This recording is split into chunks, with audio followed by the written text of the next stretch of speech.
Well, greetings, everyone. It is Monday evening, the last Monday in the month of August. And welcome to the political consciousness of West Coast Steelers fan, better known as To an Imperfect Union.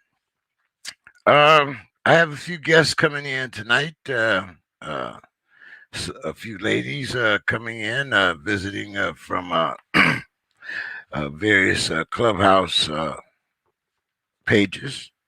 I'd like to get a little mixed perspective here. Of course, we have Mr. Bill Carroll. He's going to be hoping to see Mr. Tuskarsky pull in, because the first questions have a little bit to do with veterans, and I'm kind of wondering how things are going to be. I see Nikki is here, so let's kind of get this show on the road. Bill, how are you doing this evening? I'm doing well. And Miss Williams, how are you this evening? I'm doing good. I'm about to go live with my pick. Just give me a few minutes because I'm just finishing up dinner. So, Okay. All right. No problem. No problem. We'll start out with the Katrina news first of all. Bill, as I look at this, I kind of get this deja vu feeling, even though it has been quite some time. Almost, about 18 years, something like that, I think it was. Almost, well, to the day. And this one seems to have a lot more devastation behind it. They're talking about people being without power for 30 days or more. And as I look at the different operations, FEMA, talking about the new levees and whatnot, but in the back of my mind, I can still see the problems of Katrina. We're talking about torrential rains all the way up into Mississippi and Alabama. You're talking about water damage. As we know, water is it seeks the lowest point. So therefore, it's in a place where, water is much different than any other element. What's your thoughts on how we're going to handle the upcoming emergency from Hurricane Ida? Well, you would think, and of course, there's a couple of great things about those who not learn the lessons of the past are doomed to repeat them. The fact is, luckily, despite winds that topped at some points 157 miles per hour, we don't seem to have the same sort of dramatic loss of life, at least thus far. There are, I think, only a couple of confirmed deaths at this point, which is still too many. But it doesn't seem like we're going to have the same sort of humanitarian disaster. But the damage is dramatic and widespread. And not to, depress anyone, but one of the things that comes from global warming is you're going to get more tornadic activity, more tornadoes, more hurricanes. Not to get too deep into the climate science of it, but think of it this way.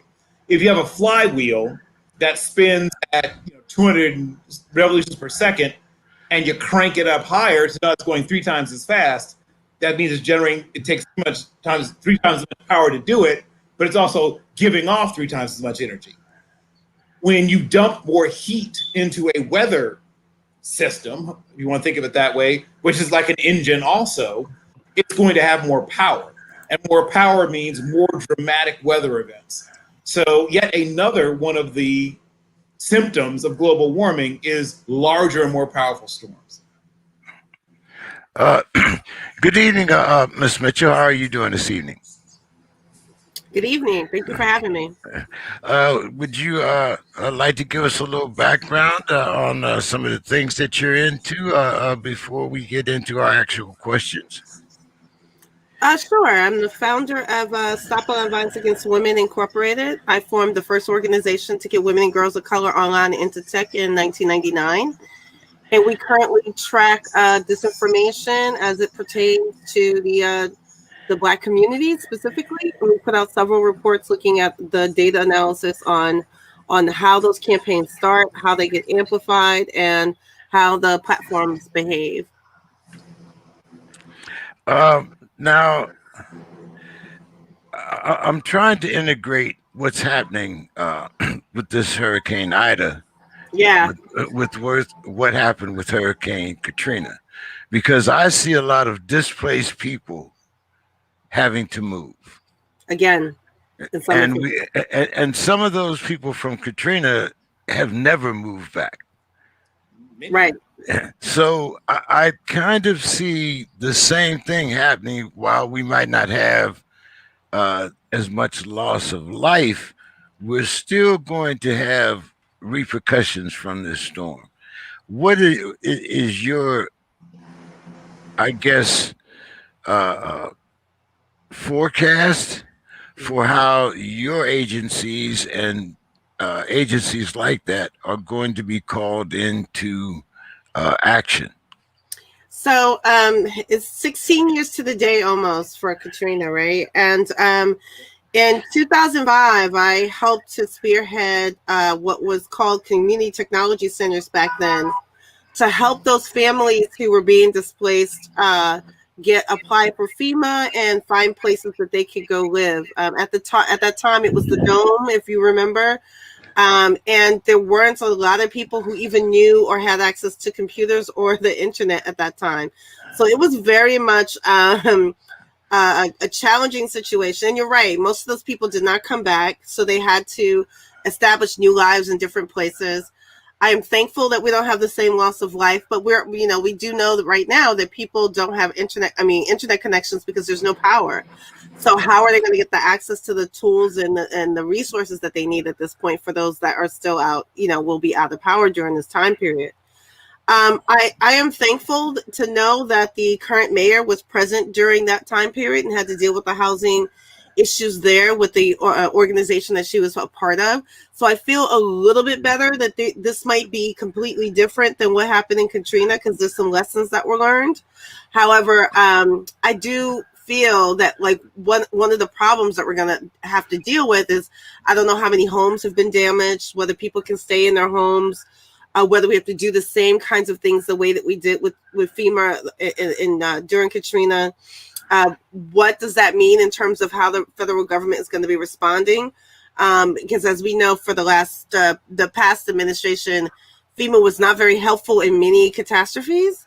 So I am really curious to know, and my forecast is that we are able to keep people where they are and provide them the resources that they need. That's what I'm going to be checking for. Nikki, let me know whenever you're ready to join in. One of the another concern that I have, other than the displacement of people themselves to different states and different parts of the country, at the same time that we have this hurricane, we have a pandemic, and we possibly have 25,000 or more refugees coming in from Afghanistan. We have a problem on the southern border as far as people trying to get into the country. So I'm thinking, are we using Afghanistan to pull out from Afghanistan as a smokescreen to get away from some of the problems that we have domestically? Now, I've wrestled with this because as a soldier, I understand the anguish of leaving your allies behind. In Vietnam, we did it to the Montagnards. In the Middle East, we've done it to the Kurds at least twice. But we also seem to think that it's our obligation to help those displaced people before we help our own people here domestically. Uh, would you like to take the lead on that, Miss Mitchell? Well, I Should can. I call you Shireen, or did I pronounce that right? Yeah, you can call me Shireen. That's my Okay, name. okay. uh, Miss Mitchell's my mother, but it's okay. mine too, by the way. Mine too, Miss Mitchell. You're right. Okay. So yeah, I always find this question really fascinating because there's always this sort of either or choices, and the way in which we operate in this world there is both and, in my opinion, right? So we spent 20 years in a country that we probably should not have spent that much time in. And in my opinion, the wind down that happened was a forced wind down. We can argue good or bad about it, but the previous administration was the ones that basically wrote a letter of surrender to the Taliban, right?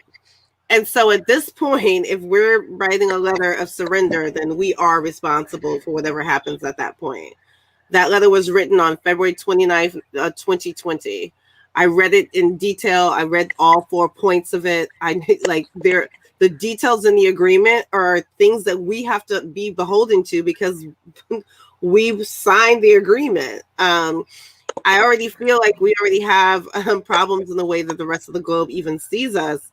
But yeah, I mean, if you read the 4 points, we didn't even do all the things that we were supposed to do in the way that this should have happened.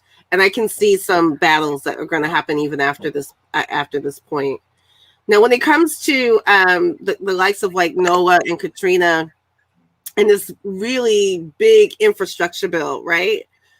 We are battling over supporting people here, and that should not be a battle that we should have to fight, right? Because these two bills, which are major bills that should be passed easily, are now put off all the way until October, right? Those are the kinds of things where we just like, why are we battling amongst ourselves to get resources for Americans? And that to me is one of the biggest problems right now in this moment of our Congress and our political fever of division. It's a little nerve-wracking to me.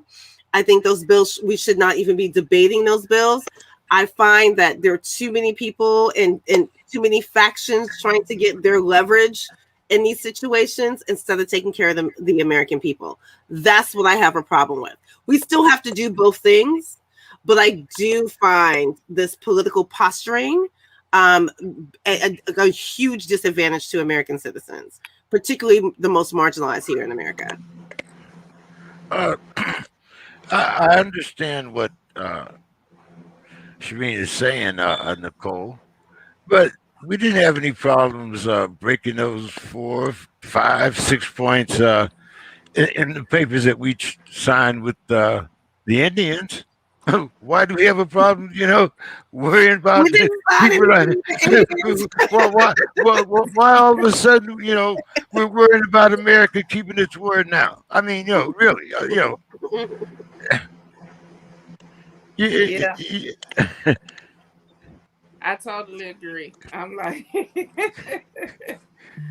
yeah, you're right. You're right, James. I'm just listening. We didn't sign any agreement with the Indians. Well, the Black Hills Sioux might have, they might disagree with you on that. Just for one, I'm sure the Cherokee Nation has at least 2 or 3 gripes as far as things that we signed. But Bill, as I say, as a veteran, I'm torn, but as an American, I got to think about taking care of my own first. Mm-hmm. There's a lot of things that America claims to be, right? a beacon on the hill, right? The shining city, the bulwark of democracy, the arsenal of right and truth, and all these things that Superman would say before he defeated Lex Luthor. The fact is that when you have a nation that makes decisions that put profits over people, and we've seen this happen from, well, really, I mean, we can go back to the Massachusetts colony days, quite frankly. I mean, this isn't something really new, right? What people don't realize, since you're talking to Native Americans, is the practice of scalping wasn't started by them. It was started by the settlers, or whatever you want to call them, because they used to pay a bounty for dead Indians. But it was too much trouble to carry the whole Indian in. So yes, from, as you said, from body to head, head's too much trouble, just bring in their feet. That's actually how scalping got started. And later, they did it back in retaliation. They don't put that in the history books. But the thing about treaties, right, is they don't have an expiration date. A treaty is forever. It's like getting herpes. It stays. It persists. It doesn't go anywhere. Now, you can ignore it, right? But that doesn't make it go away. You can try to cover it up, try to take something for it. Once you've signed a treaty, that is a binding thing. The only way for it to change is for both parties, or however many parties are involved, to go negotiate a change to that treaty. So when someone says, oh, that was a long time ago. Yeah, I just checked. You're right. It was a long time ago. Treaties don't expire. Treaties don't expire. They're not frozen pizzas. They're forever. So when we say we're committed to something and we sign it, right? And both sides sign it, and nobody says we're going to go back and renegotiate, that means whatever it says you're going to do, you're going to do, if you are what you claim you are. So, I mean, these are the first group of people we've left in the lurch, James. Like, as you said, the Montagnards, there's loads of it. We can go back further than that. Remember what we did in the Philippines? Long time ago? Right. So the Philippines had risen up, and partially at our urging, against their Spanish masters, right? And we said, yeah, we're right there for you. And then as soon as that was over, they were like, oh, we're free. We were like, not so quick. You're not really free. Now you have a new set of masters, right? And this is how the Model 1911A came to be, in fact, my friend James E. King III. They switched from the 6-shot 38 caliber revolvers to the Model 1911A, which packs that 45 caliber wallop, was because the Moros would take that 38, boom, right in the chest, and keep on coming. And they were like, can we get something a little more oomph? That's how we ended up with the 45 being the standard sidearm in the U.S. Army for 70 plus years, 80, almost 81 years, I guess. Was because of that. Because to put down the same people we've urged to rise up, we later had to put down. No, we didn't mean you get to be free. We meant free from them, right? This has happened over and over and over. There's a place that is, speaking of things that have been neglected by history, if you really want to dig deep, speaking of Native Americans and Black people, there was a time when the British Empire was, doing its thing, right? But they realized they couldn't hold on in this place, right? The United States. But they realized they could also do some mischief. If we can mess with the French, if we can mess with the Spanish, we're going to do so. So one of the first real massive uprisings against the U.S. government was in Alabama and Florida by a mixture of Native people and Black people, right? And some of them were literally mixed, as in they had intermarried or entered in relationships with each other. But even when they weren't actually, he and shein, they at least had become allies.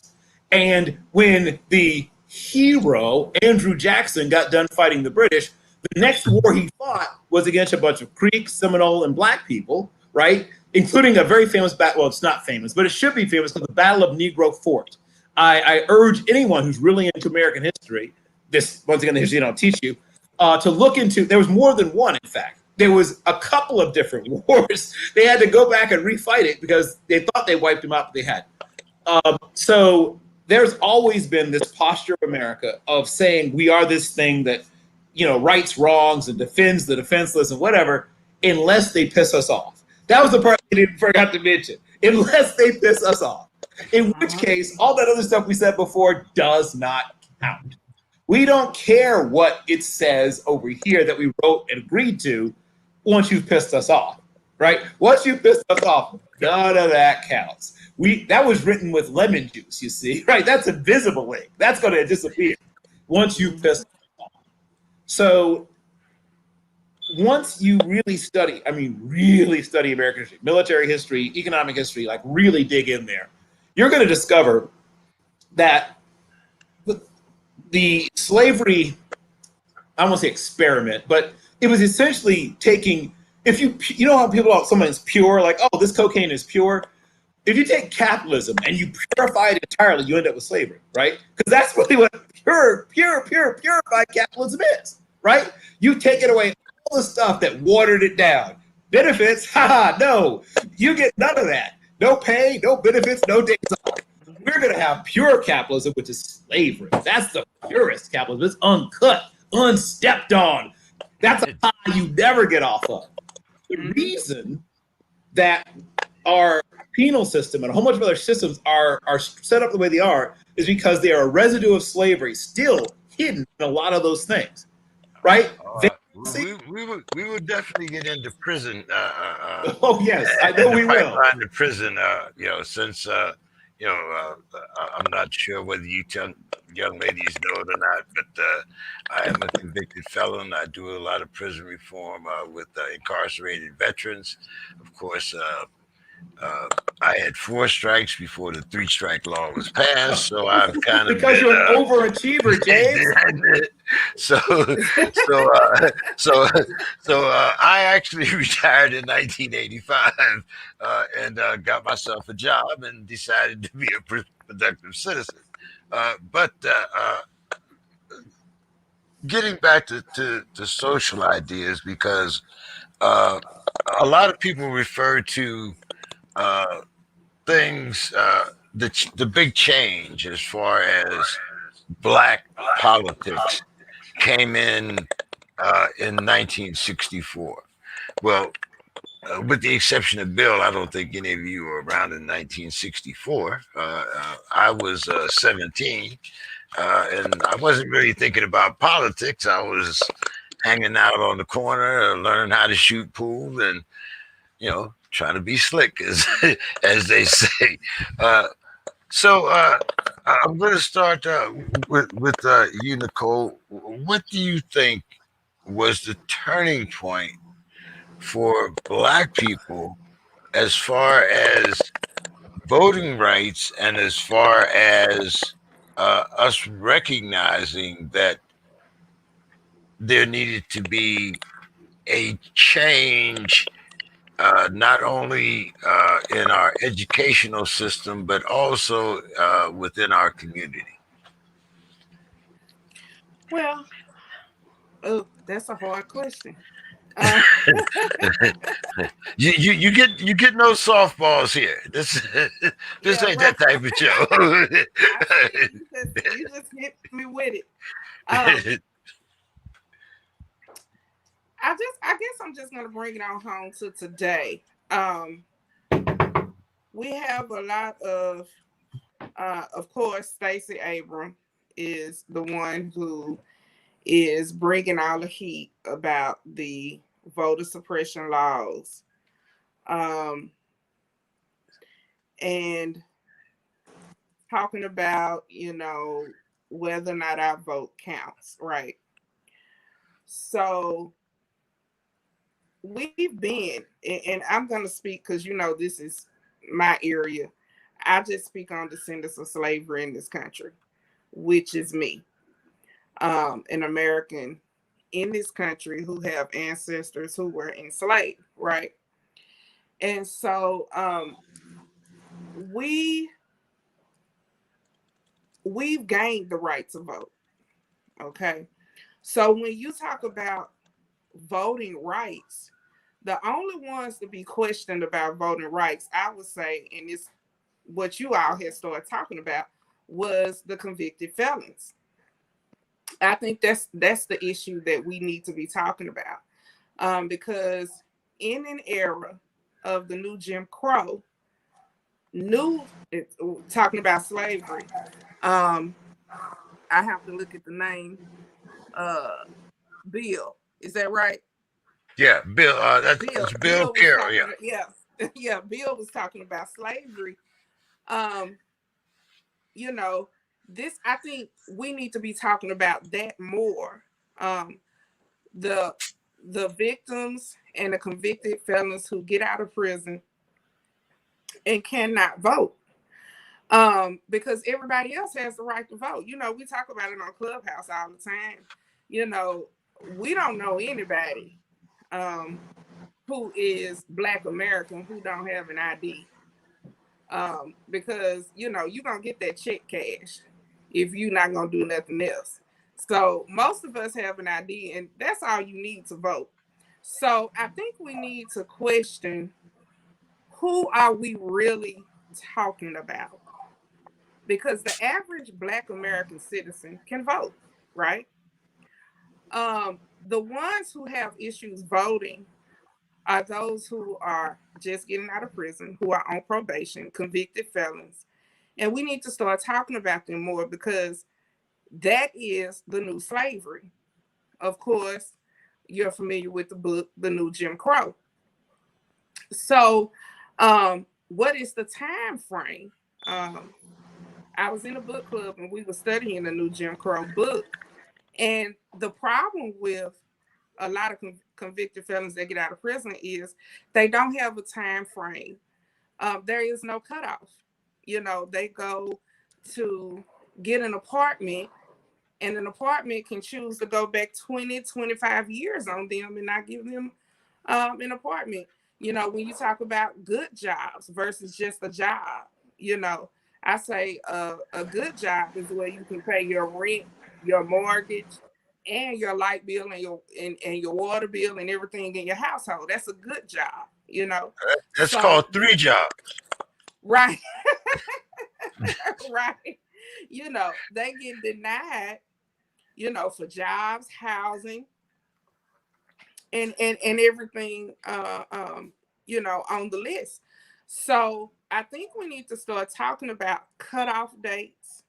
I think we need to start talking about those people who are actually denied the right to vote. And this is what Stacey Abrams is not talking about. She's not talking about the real people who can't vote. See, the Democrats are trying to create, and when you talk about Stacey Abrams and Michelle Obama, who was working together, the Democrats are trying to create a new voting base. It's the immigrants that come in, the illegal immigrants that come into this country who cannot vote. It's the convicted felons that cannot vote. But the average American citizen can vote. Now, are there little, we call them down south, which of course, I'm down south. We call them little hit towns, little towns on the outskirts. Now, do we have little issues with those little towns? Yes, but there always has been. So I think this is what we need to talk about when we talk about voting. Because we've had the right to vote for a minute. And then I always say, while you on these voter boats, on these boats to vote, and, you doing these marches about voter suppression, the one thing that you need to be talking about when you're talking about voter suppression, what are you voting for? You're doing all this, but what are you voting for? What is the Black agenda? And see, these are the things that they're not touching on. Stacey Abrams, Michelle Obama, all of these people that are talking about, oh, voter suppression, voter suppression. Well, what am I voting for? Do I need to be focused on the voter suppression more than I need to be focused on what I'm actually voting for? And so that is the question. Okay. Sharima, I'm going to come to you next, but let me give you a little background here. Okay. As I said, I had four numbers before the three-strike law came into effect. In Danbury, Connecticut, one of the things that you do in prison industries is that you make the cords that start jet planes for 18 cents an hour, approximately $12 and some cents a month. So if you're there doing a bit, to use the jargon, um, usually the average time in a federal penitentiary back then was 5 to 7 years. Uh, During those 5 to 7 years, I spent my time teaching other people that look like me how to read and write, how to be able to apply for a job when they got out of prison. And kind of the last thing that you worry about, because it's not in that list of requirements that goes to the parole board and get your ass out of here, is politics. But you have to get in some type of drug program. You have to make sure that you're in whatever education that they give you, even though it's usually substandard. And there are certain qualifications that when you go, this is what you must do before you get to the parole board. So there are other things that prisoners are have to go through other than what they're voting for when you get out. Now, maybe things have changed, but when I got out, I had to wait 7 years, and I think it ended up costing a little over $13,000.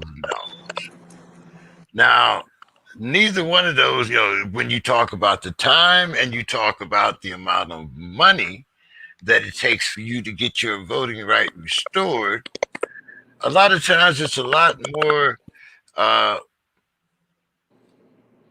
of a necessity for you to eat than it is for you to exercise your right to vote. So from there, I'm going to kind of turn it over to you, Shireen. Shireen, and you can kind of comment from there. No, I have to, I must say, the first thing I want to say is that, we never got rid of slavery. It was written in the 13th Amendment, right? So let's just be clear that conviction was the new slavery for us, and that was always going to be the case. And the states that we have that are willing to use that as a weapon to keep us from voting, they'll do it in a heartbeat. I mean, there are plenty of instances now of cops who were purposely given Black people felonies because that took away their ability to vote, and that was just fine in the process, as well as caging them up. So I do agree with you with the concept that when you have to fight for your right to vote, you may not fight for that while you're still looking for a job, and all the work that goes into that. And that depends on the state. So that I just want to make sure that's clear, because some states are fine with it and other states are not. And Florida is one of the worst of the offenders on that category. Even when people voted to give the felonies back their right to vote, they found loopholes to which I call poll taxes, to make it so hard for them to be able to vote. So that's the part of the American fabric. And that's the part that I think that is missing here in terms of the conversation, because I say this all the time. It may seem like all African Americans have the right to vote, but there's so many laws and caveats that are put in place to make it difficult for them to be able to vote. And if you think about every one of these, because we've tracked all 389 of these bills that are now on the books, and some have passed, like Georgia, others have not. When you have one of the laws that basically says the state legislators can go to your county and change your vote, it don't even matter if you're casting your vote or not, because they're saying if we don't like how the Black people in this county voted, we can go change it. That's the problem. And those are the problems that we need to start thinking about, because those are the differences in some of these laws, and people aren't paying enough attention. They're like what's happening in Georgia, people talking about water bottle stuff. That's not what we really need to be paying attention to in those laws. We need to understand that no state legislator should have the power to go to any district or county and to determine what any vote happens for that community. That's the key piece that's missing. And we have moved through different versions of Jim Crow and what it looks like since the Civil Rights Act and the Voting Rights Act. Like, these are the things that we're missing in the framing of this. So I am not the one that says we're trying to look for a new electorate. We're trying to protect the electorate that we are, the electorate that we already have. And every day you find out that they're just purging people for no reason. When we track Stop the Steal, we track Stop the Steal from the moment it landed in Philadelphia to every state it went after that was mostly focused on urban environments that happen to be mostly Black. We tracked every hearing to watch what took place. So let me be clear that they were purposely not trying to count the votes that came from Black districts. Those people got to vote. They were still trying not to count them. Like, that's what happened.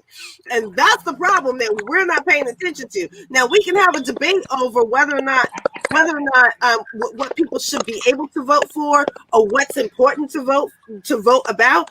I'm fine with that debate and what people think are issues that are important to them. I'm fine with us having that debate in a whole different context. First of all, we need to make sure people can even vote in the first place to have that debate. And that's where the differences are about this. We are watching a very different version of this. We have a whole campaign that we focus on, which you can see behind me, called Stop Digital Vote Suppression, because the ways in which it's being weaponized and targeting the Black community is different than we've ever seen before. And that's mostly because of technology. I'm not saying that hasn't been things that has happened before, but the way that it has expanded and the way that it has been spreading is very different. There are 383 bills in place specifically because of a disinformation campaign called Stop the Steal. Precisely. Bill, how are you doing this evening? I'm late. That's what I'm doing.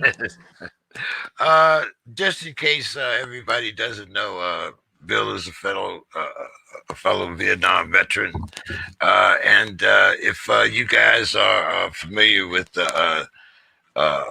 Adult Swim, Mr. Tskarsky is one of the stars of Adult Swim. Oh, I'm just an old man having fun. That's all. Very modest. Bill, I want to get into the question of military service. Bill, when you and I went in the service, it was much different. This was, a way for you to leave home and grow up and be a man and, get a trade and then come back out and be a productive citizen. And then, of course, we had to draft. We were Vietnam, so we had to draft. And that kind of changed things very dramatically. I know it did for me in the field, but I won't talk about that aspect. But is the military still a viable vehicle for people of color and people of different, the LGBTQ community, under 45, he was wanting to get rid of all of them, throw them all out of the service. So, Bill, I'm going to start with you because you're a much younger generation than me and Bill. Is the military still a viable career for people of color? well, like everything we've talked about, it's both better and worse than ever before, right?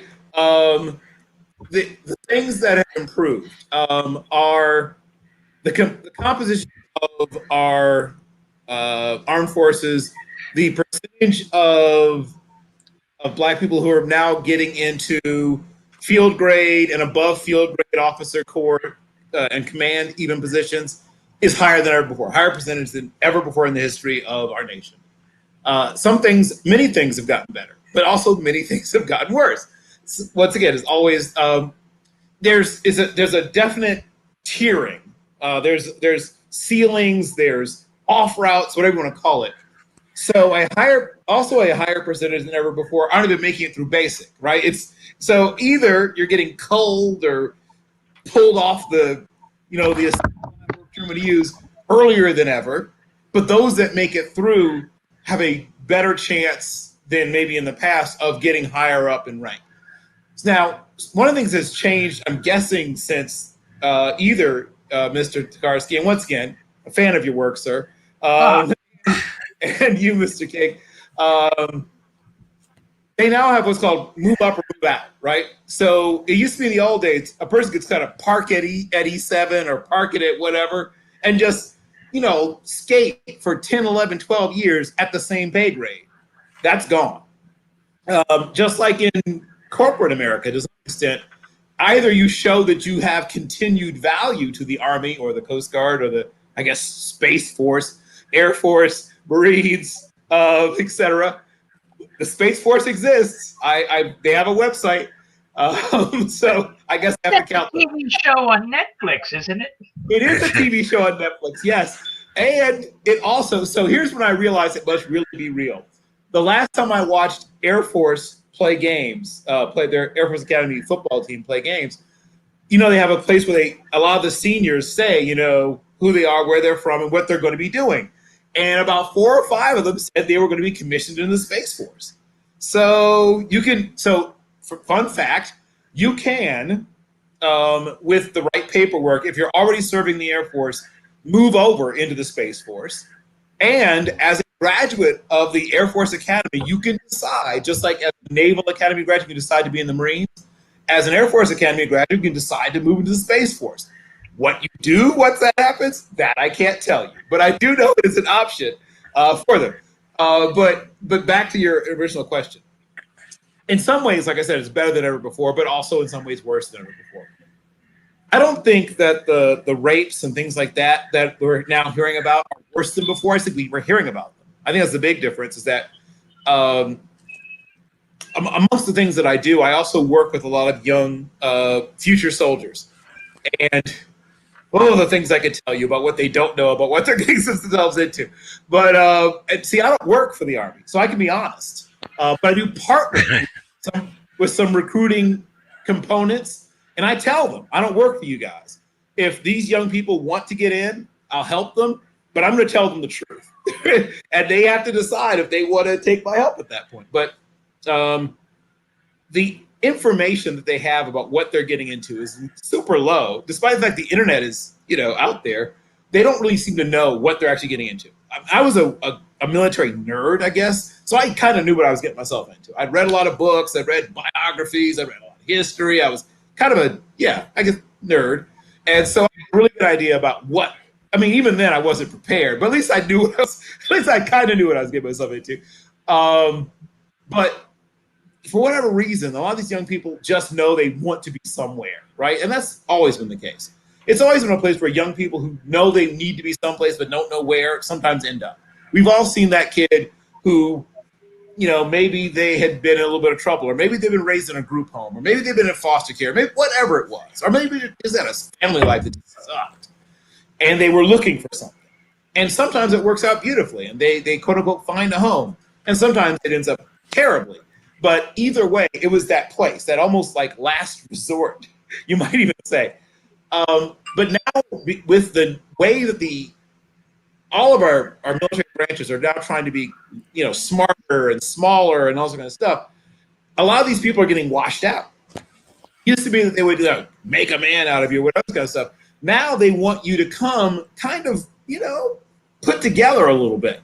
So a shocking number of young people who have graduated from high school cannot get a high enough score on the ASVAB to even get in. And even some people with college level credits, I know this because I've had experience. I've worked with these people myself, cannot score a 31 on the ASVAB. So, like I said, better and worse all at the same time. Sharif, is this something that you have to deal with, domestic violence as far as the military is concerned? I mean, we've heard all of these horrendous cases. Does any of them come across your organization? Not from a military perspective, but we do get we have, that's a really good question. No, not from veterans perspective, but we've had women who we've had to work with, trying to help them with quote unquote escape plans for those that needed to get away from an abuser, helping them with technology that was being used to track them and they didn't know they were being tracked. Those are the types of things we had to deal with, but not necessarily coming from a veteran framework. Bill, William, I have to call you William. We already got a Bill here, so we'll call you William. That'll work. One of the things that I find kind of an enigma, I guess, if you want to call it that. Bill talks about better, maybe a little bit better, but what was it, 6 or 7 months ago? I see a lieutenant, an officer of color, pulled out of his car and physically abused, more or less, and then said, more or less told, well, if you keep this to yourself, boy, we can get away with this without any paperwork. So, what's your thoughts as an older veteran when you see things like this? I'll tell you what, I think the military just reflects society as a whole. So you choose to use the military, like you said, to advance what your goals are, whether you want an education or whether you want a family, and I wanted an education. So, and I got an education and went out and worked for 25 years after, what I picked up in the service. And in the meantime, I had an adventure, but realistically speaking, I know from my personal experiences that a minority in the military has a much steeper path. They can get up there, but it is a much steeper path. But from what I read, and I have a son that just did 20 in the Coast Guard and used a GI Bill and just graduated from college and going to go back for his master's. But he says it is not as bad as it was. His as I reported that it was, at his retirement ceremony, we went out to the West Coast where he retired, and the only thing I really noticed was the food was a little better. That was about it. See, ye old pessimist, right? You can come out of the script now, Bill. William. I know that. But anyway, when you talk about the military, of course, and talking about voting, you have to talk about mail-in balloting. Okay.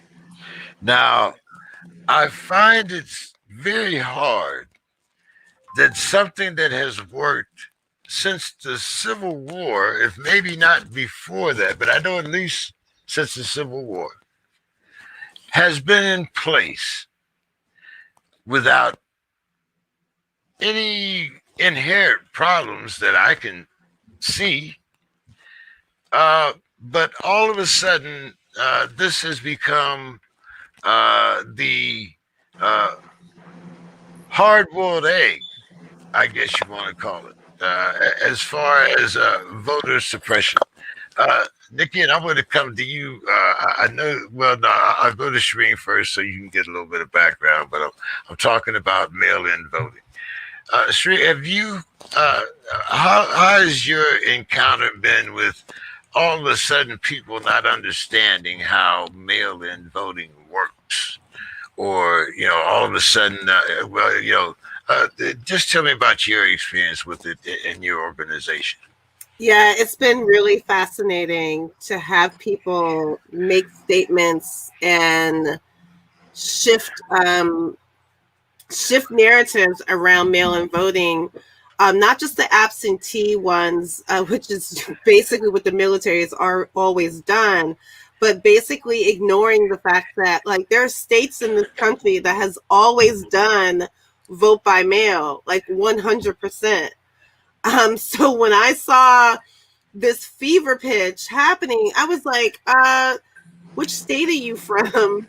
And are you assuming or making statements for other states, which I felt like a lot of people were doing that. So if your state had certain provisions for the way mail-in ballot happened, by the way, every state has one. Every state accepts it, especially from the military who are overseas. I found it very challenging that it was clear that people didn't understand. So when you were listening to some people questioning certain states like Michigan and Philadelphia, again, because they were mostly urban, they were questioning the Black vote in urban areas. I would say to people, do you know what happens in places like Oregon in terms of how you vote and how people are able to vote? I think that there were a lot of, my opinion, made up fever pitch narratives that were connected to choices that were made because of COVID and the need to make sure that people were safe to vote and how states had to make those provisions on the fly to do so. Now, let's be clear, every state has the right to make those provisions. Especially if there's an emergency or anything like what we're dealing with now, which is still a pandemic. So it was fascinating to me to watch that. And it was fascinating to me that somehow people didn't even know that the military people were always mailing in their ability to vote while they were overseas for years. They could be overseas for a decade. They were always able to mail in their ability to vote for issues that were important to their community and where they lived, and whether they, no matter what time they were going to come back to their town. Again, I watched the way in which the campaigns are being used to spread a bit of disinformation. Again, digital voter suppression, in my opinion, of telling people when and where they could vote. Like videotaping people who were dropping off ballots. There were so many things that were happening that were unusual in the way in which social media was being used to present a narrative that wasn't true. Like there were images or videos of quote unquote poll watchers that were not allowed in, and the truth is that there were certain poll watchers that were people claiming to be poll watchers that did not have the right to be at certain polls. But no one understood that like it's not just a random thing. You get assigned to a location, and if you are not assigned to that location, you can't be a poll watcher in a certain county and just decide you're going to show up to be a poll watcher in a different county. Like those are the rules. And people were somehow not understanding that these people were being turned away, not because they weren't being given permission to come in this place because they had the right to be there. They were being sent away because they did not have the right to be there. And they had a different poll that they were supposed to be showing up at. There was a lot of that. And there was other made up stories. Dominion has a lawsuit about all the other stories that were made up. People who were saying things about the ballots that weren't true, and people who had different jobs. There were people who Dominion didn't even have machines in those states. Yeah, it was so weird. About a lot of what happened, even some of the quote unquote which is, we just saw recently a judge was criticizing the lawyers about the affidavits that they had. They didn't even know what they had in their affidavits. They didn't confirm their affidavits. It was so interesting that in those moments, all of a sudden the rule of law didn't mean anything if it catered to a certain belief system. So the poll watcher being in the wrong place was something that people wanted to pay attention to, but the affidavits that were not accurate and were being used for legal cases to make statements that were not true, people didn't care about. It was a very this election was the most interesting election to me I've ever seen that we've tracked. Yeah, it does seem very, very unusual. Like I said, we have Dominion machines that, they say are counting votes, and the machines weren't even there. William, what's your thought on this? I mean, I recall 13 months, 27 days, 18 hours, I believe. But I mean, that was a tour of duty. No one ever said, well, hey, James, November 2nd's coming up. We got a plane here for you to go back home and vote. Make sure you get it. I mean, that just wasn't a viable alternative. There wasn't an internet. And unfortunately, we couldn't use drums. So, I mean, this was kind of, our only way of expressing, but, maybe it was easier for you guys out there. Were you a corpsman, a Navy corpsman? Me? Yeah. No, I was a spook. Oh, okay. Well, okay. Yeah. Okay, I used to share airspace with John McCain, bless his heart. Oh. I didn't know him. Yeah, we were just up in the air in the same place at the same time. He was dropping things, and I was listening to things. Well, hey, as long as you were there when I called spook, I didn't give a damn who answered the phone. Didn't matter to me. But I'm sorry. For the uninformed, a spook is a spy, a eavesdropper on the other fella. Yep. Sorry. Oh, we know what you meant. I voted absentee when I was stationed in the States. For some reason, I don't think I was able to. I voted when I was in Vietnam. I'm almost sure I never did, but I was sent there temporary duty to begin with. But here recently with the COVID thing, and our state, as red as it is, I'm a Georgia native right now, it mailed out absentee ballot requests to everybody. And I says, you dumbass, why haven't you been doing this for the last 10 years? I mean, I've stood in line for 3 and 4 hours to vote. But now I'm confirmed. I'm voting absentee every time.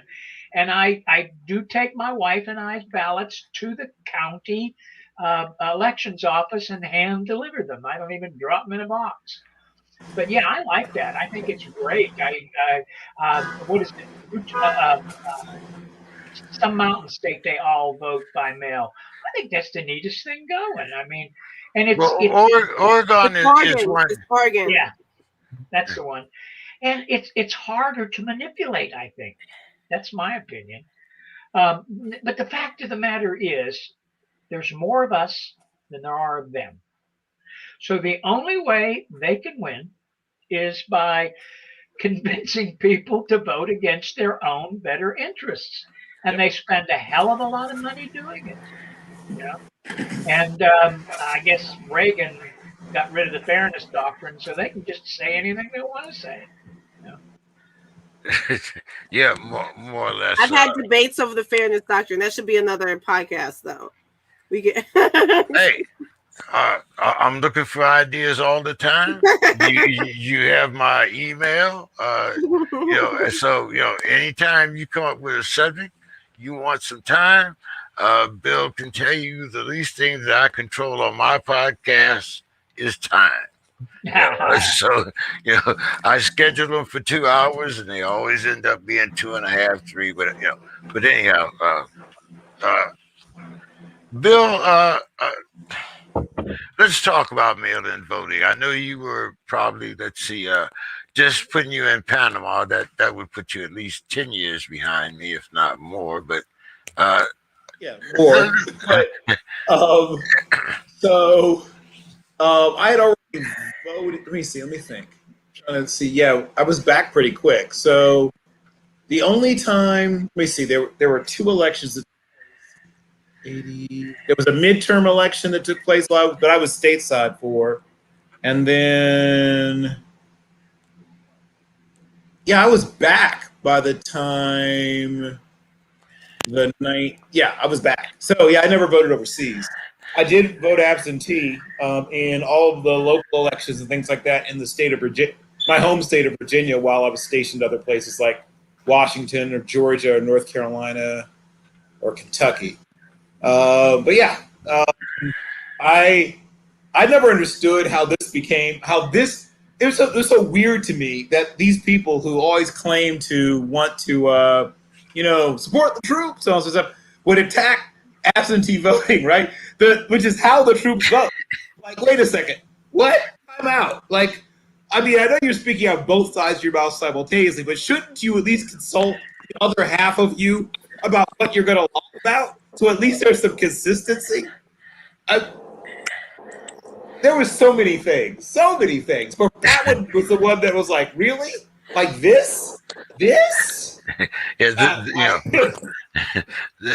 this was something that really other than the so-called insurrection, excuse me, the so-called tourist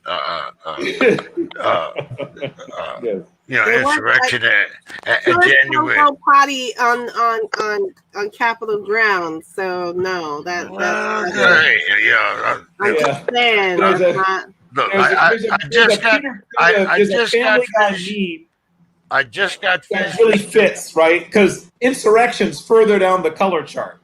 Well, I just got finished. Tourist is up here on the color chart. He's Tucker, okay. And Tucker says there was no insurrection. So, we had that straight now. Nicole, we're talking about absentee ballots and the battle of absentee ballots and mail-in ballots. Considering that it's the backbone of our military, are you surprised that it's coming under so much opposition and scrutiny as far as voting? Well, I don't know. As I said before, I mean, I don't think we need to lose focus. Am I opposed that voter suppression exists? No. I think that there could possibly be voter suppression going on. I think for those who say that this is kind of making us lose focus on what the actual fight is, the Black agenda is right now, I think it's kind of making us lose focus. Now, here's the thing. I need someone to show me that when I vote, show me the proof that my vote is not counting. I'm not arguing that voter suppression doesn't exist, but I need some proof that my vote, when I go to vote, that my vote doesn't count. Okay. Okay. Wait a minute. Hold on. I got this one. Because I'm a preacher's kid. Okay. Okay. So, you want me to show you how your individual vote counts. Do you ask your preacher how your individual prayer counts? I mean, hold it. Isn't it kind of the same thing? Because we're asking you to have faith, just like your pastor is.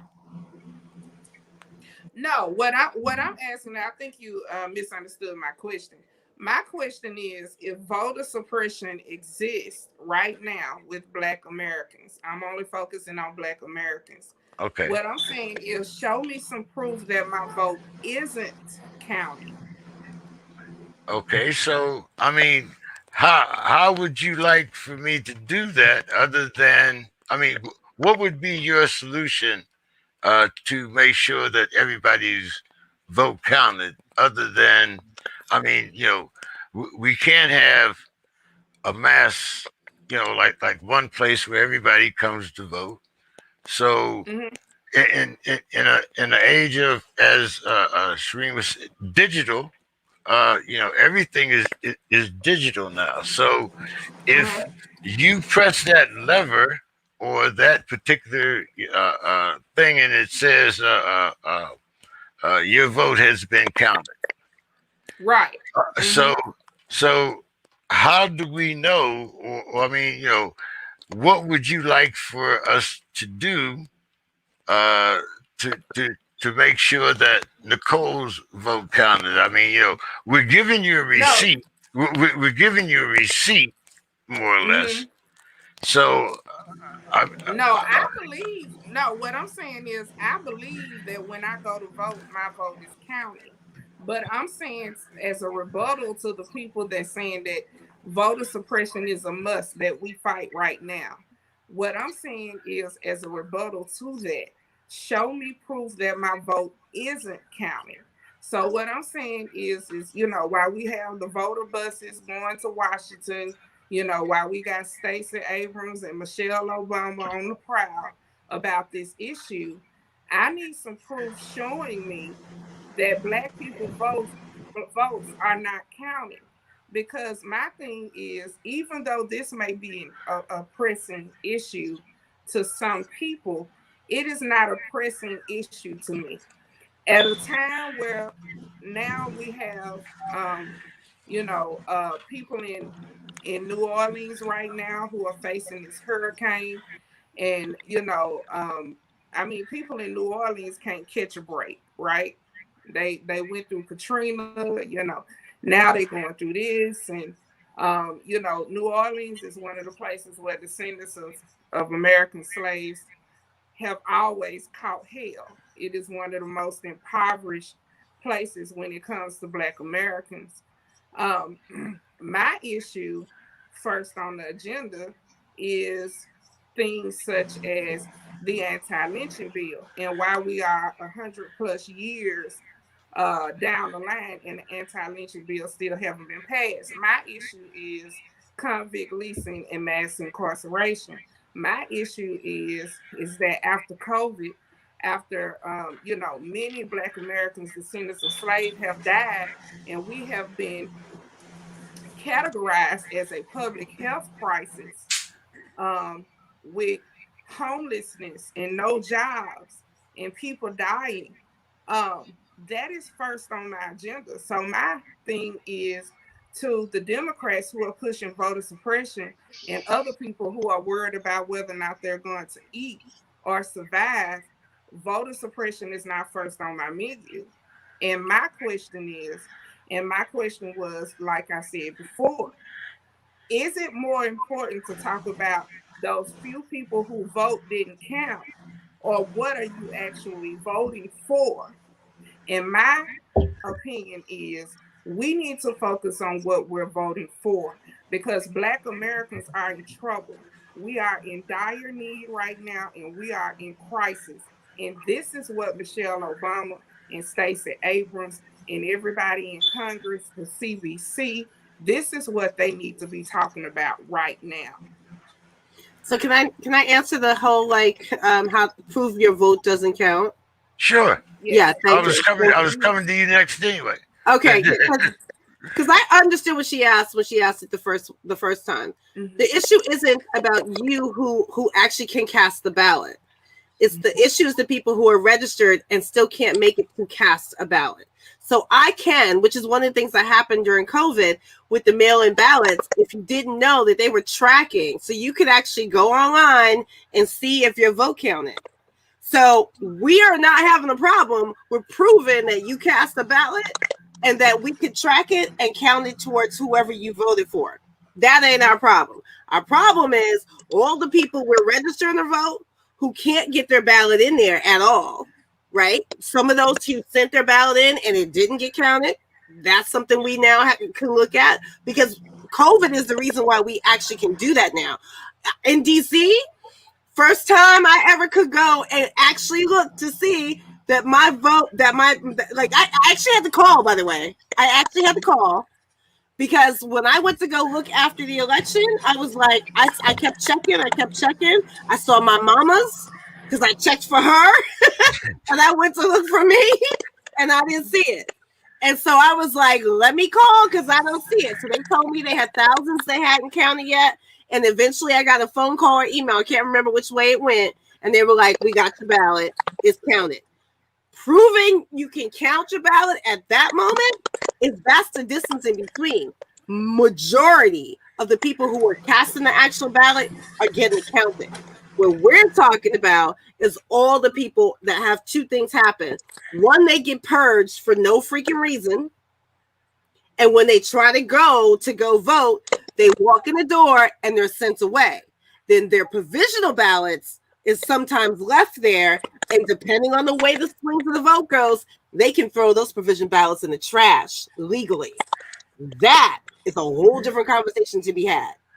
The other part, and I totally hold on, let me finish. The other part is that when we're talking about the people who are registered to vote and show up and they get sent away while they stayed on the line for 8 hours, that's the problem. Most counties, which is what some of these laws are changing, is that someone stays in the line for 8 hours. They may have filed at the wrong county, but that county will take your vote. Oh, she left. But that county would take your ballot and count it towards the other ones. She's having some connection problems. Yeah, I can tell. Yeah, so but I don't want to disconnect that part. And those are the steps that we need to argue about what's not being counted. But the most important parts are the parts where people are trying to vote. Polling places have been moved. They've been sent the wrong information about where they can go to vote. And the other things that happen in between that prevents people from being able to prevent them from being able to cast the ballot at all. Those are the places that we need to pay attention to.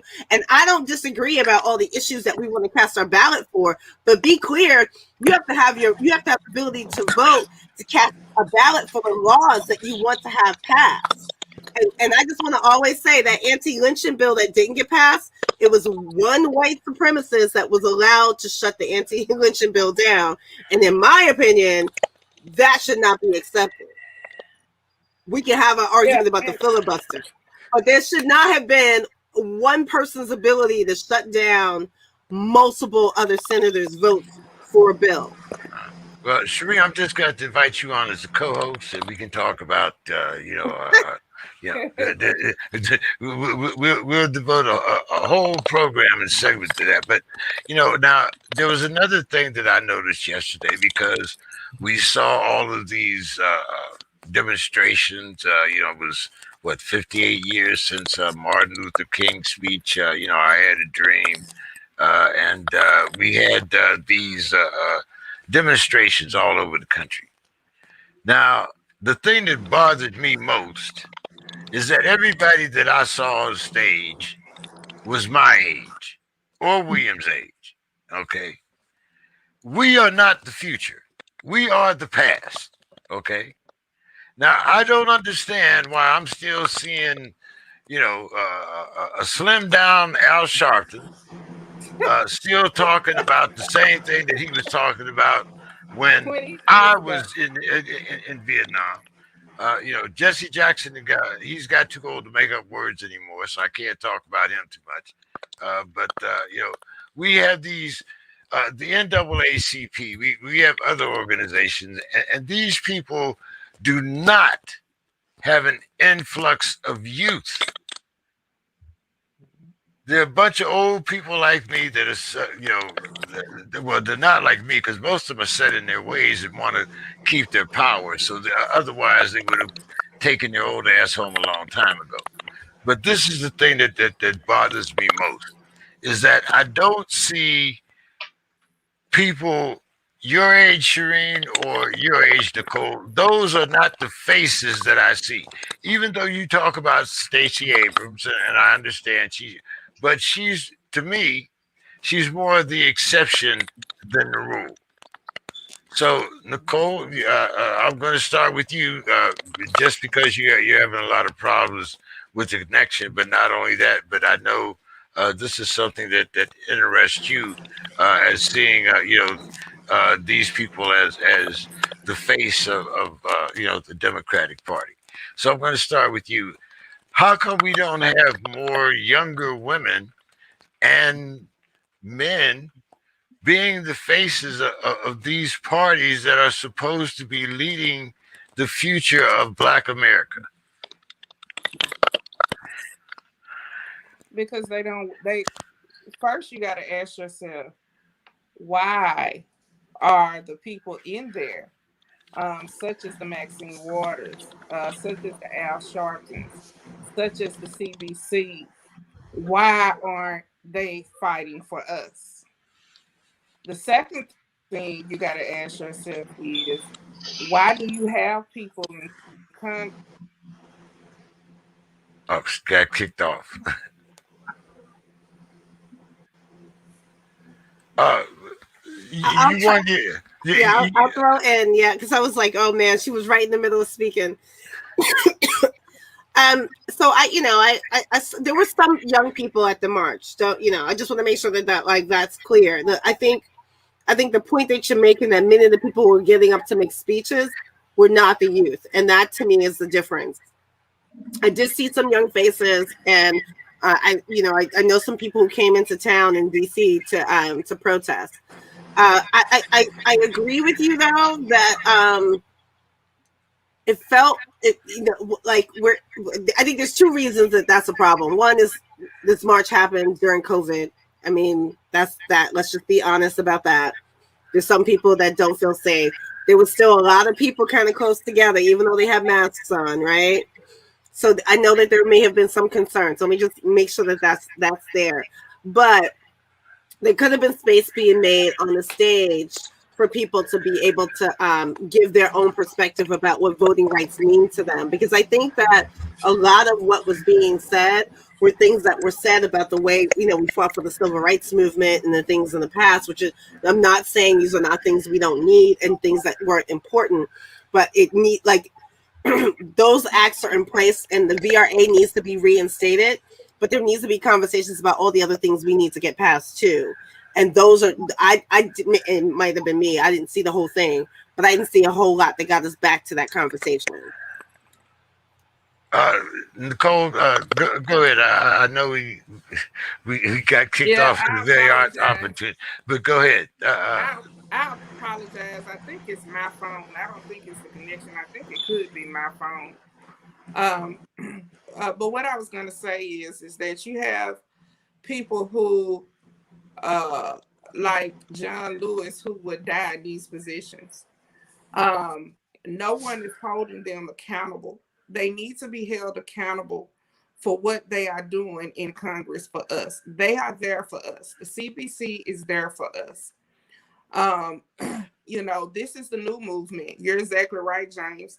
And I don't put you in the same category as everybody else because, number one, you doing a podcast, you on Clubhouse, so you doing it, But you're exactly right. There is a time to step to the side and allow the new movement to take place. And what we have experienced in the new movement is that they will not step to the side and allow the fight to continue. And the CBC does not represent us. They have not did anything for descendants of slaves in this country since the civil rights movement. When John Lewis died, that's the only thing that you heard about was his marches with Martin Luther King. You did not hear anything. Just in case, I wanted to say the CBC hasn't done anything for me, So I mean, it's not like all of a sudden, they did some work for a couple of years, and now all of a sudden, the CBC. Well, anyway. Sorry, my camera's going in and out too, but I can still speak even if I go black. But yeah, I mean, the way the CBC has been organized and what they do is very different. I think that there's a misunderstanding about how much the CBC can do in comparison to what the whole Congress can do. And again, and how, like, I'm so frustrated that like something like the anti-lynching bill can be stopped by one person. Like, those are the things that we have no control of. The CBC does not have control over that. But those are the kinds of things we need to be pushing. And I do think we need to have better conversations about the H1, S1 bills. There are just other things that we really need to have, push our congressional members to be paying attention to be doing right. Go ahead, Nicole. Okay, I'm so sorry. I don't know what's going on today. We've got to put you on a laptop next time. Right, exactly. I'm usually pretty good on my phone. So I'm just holding it now, making sure it don't go out. But where did I stop? I'm sorry. I think we were talking about the John Lewis. John Lewis and John the Lewis, CDC. yes, John Lewis. I mean, everything that they talked about with John Lewis had to do with the civil rights movement, which was over 50 plus years ago. The new movement now is reparations. We are centering ourselves because we have to be centered, because this is the new America, and this is what the Democrats are calling America now. And a lot of people don't understand this. Congress understands this. The CBC understands this, but it has not been relayed to the people. And so the new movement is calling it out. Okay, we are calling out the fact that America is putting immigrants above us and have not taken care of home first. We are demanding reparations because, once again, I said they haven't taken care of home first. And basically, what the baby boomers and the older generation that are voting, what they don't understand is that the immigrants is the new fight. After the civil rights movement, which was of 1964, the very next year, in 1965, the Immigration Act was passed. That was not by coincidence. It was the plan all along to have them step above us, which is actually going on right now. If you look at the racial wealth gap, we are on the bottom even of immigrants. Okay. And the reason why I say the new America is because that's exactly what they're calling it, the Office of New Americans. And this is what Biden is trying to pass across the country. And this is a program started in Chicago where Al Sharpton, Jesse Jackson, Obama, all of these people are very aware of this. The boule, the elitists, they are very aware. So I can talk a little bit about the New America Act. That was already in place in it didn't start just in Chicago, but it was definitely offices that were being opened to help with immigration across the nation. I don't see that separate. I see that separate than the work that we need to have happen with Black Americans. But that's not something Biden's doing. That was something that was already in place. Let me see. Maybe we can get her. Maybe she can get her back in the same trend of thought. Yeah, there she is. Yeah, Nicole, you were talking about the New America. Yes. Can you hear me? Yes. Okay. Yes, I was talking about the Office of New Americans, and I'm going to be brief about it. The Office of New Americans is a program for immigrants and illegal immigrants, also refugees that come into this country, and they are offered all kinds of programs, educational grants, priority housing, which means that they are the ones, the new people that are signed up with the housing authority, and they have been given a leg up or a step up in line. Well, see, I mean, to me, this is nothing more than we've done for the Cubans for years. If you can step your foot on American soil, I don't know a lot of Americans that have seen a gold social security card, and Cubans are eligible for those as soon as they touch American soil. So when you talk about this new America, uh, well, go ahead, Nicole. Finish. Let's see if you can finish. See if we can get your thought finished here, I Nicole. know I'm gonna get off the mic. No, the Office of New Americans is free licensure programs, educational programs, anything you can think of. And I would suggest that you go to the Office of New Americans of Chicago, where it was actually started. If you look this up, if you go to Google and look this up, you are going to be floored at the programs that they are giving immigrants. And we are now fighting for an office and slaves. These are programs that we've been asking for. Uh, well, Bill, I want to ask you one thing. See, because I'm a strong advocate of not having any elected official over the age of 55. I think that everyone, when you start, I don't see where we should have people like Mitch McConnell and Lindsey Graham spending 50 years, even Maxine Waters. We can go to Maxine Waters. We can go to almost anybody as far as I'm concerned. Like I said, over the age of 55. I think that we should, include the president, and I realize that, that a lot of people are saying, well, they should be a little bit older. But, hey, my thing is this. Once you get 20 or 30 years uh, out of touch with your constituents, you are no longer effective. You are just in it for yourself. What's your thoughts, Bill? Well, one, No, good no, luck with that. William. Oh, sorry.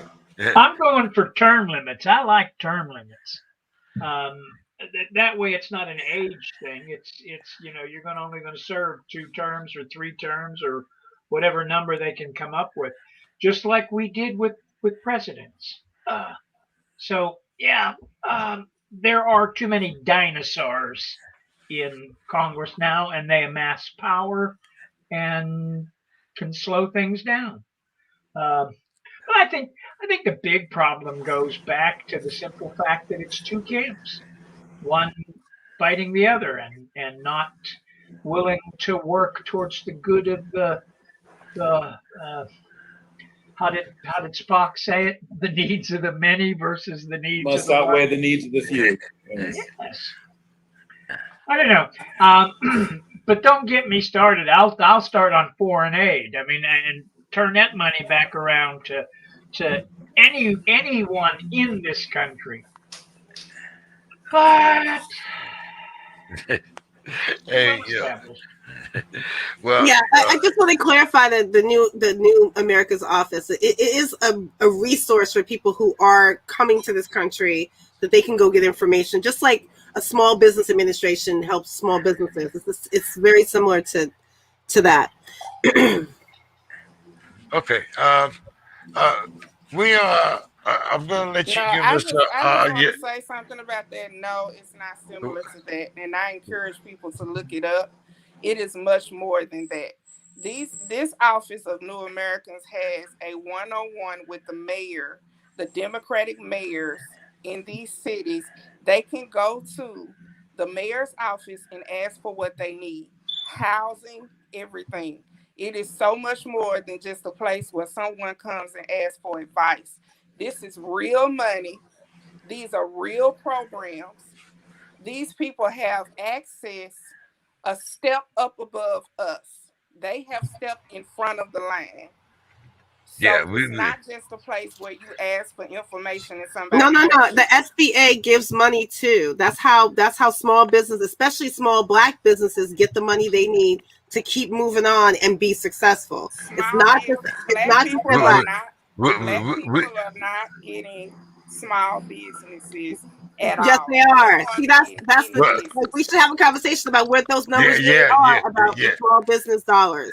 That's definitely another conversation That's that we're definitely gonna another have about conversation it. because I have a friend who was specifically working directly with them to make sure that money went to Black businesses. So we can have a conversation about that. But let me just tell you, that's part of the SBA is not to just help you with your business plan.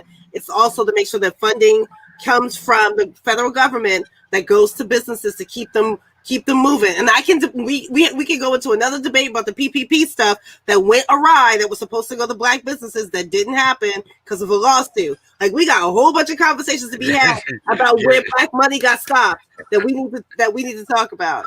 Okay. But William, you want to give us your final thoughts and uh, tell us where we can find you, the next Adult Swim or whatever, and we look forward to having you back on the show. Adult Swim has changed hands, and it's not what it used to be. Just like everything. So I'm not really there much anymore, although my TV show is supposed to become animated. Your Pretty Faces Going to Hell will eventually be an animated show. Now, whether they invite me to give a voice or not, I don't know. But I have the only thing I've got coming out this fall is going to be for Disney Plus streaming. I'm going to be an alien that they worship. But don't tell. I didn't tell you that. I'm not allowed to say that. But Okay. it was a fun day. I don't work a whole lot. I just work occasionally. But back to the point at hand. You guys got a tough road to hoe and have forever.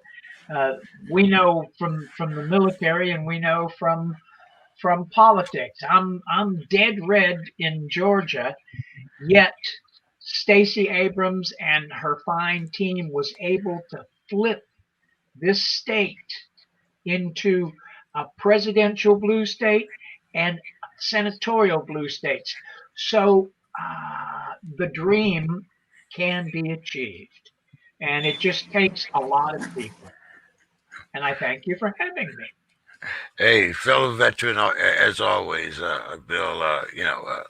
Always glad to have you on the show, and you always bring some great points. So thank you for coming on, and I look forward to talking to you again. All right, By the way, how's that grandson? I know. and that's a great grandson. Oh, okay, all right. That's a 1-year-old great grandson that wears me out, and I enjoy it. All right, you have a good night there, great grandpa, and I'll talk to you again. Thank you, sir. Talk to you all later. All right, okay. We are joined by the chairman of the San Diego Black Panther Party, Mr. Brother Robert Williams, Robert War Williams. Brother Williams, how are you doing this evening? All power people, I'm doing good. We're going to finish off a few points before I turn the show over to you. I still have a couple questions, but you might want to comment on this act that the ladies have covered.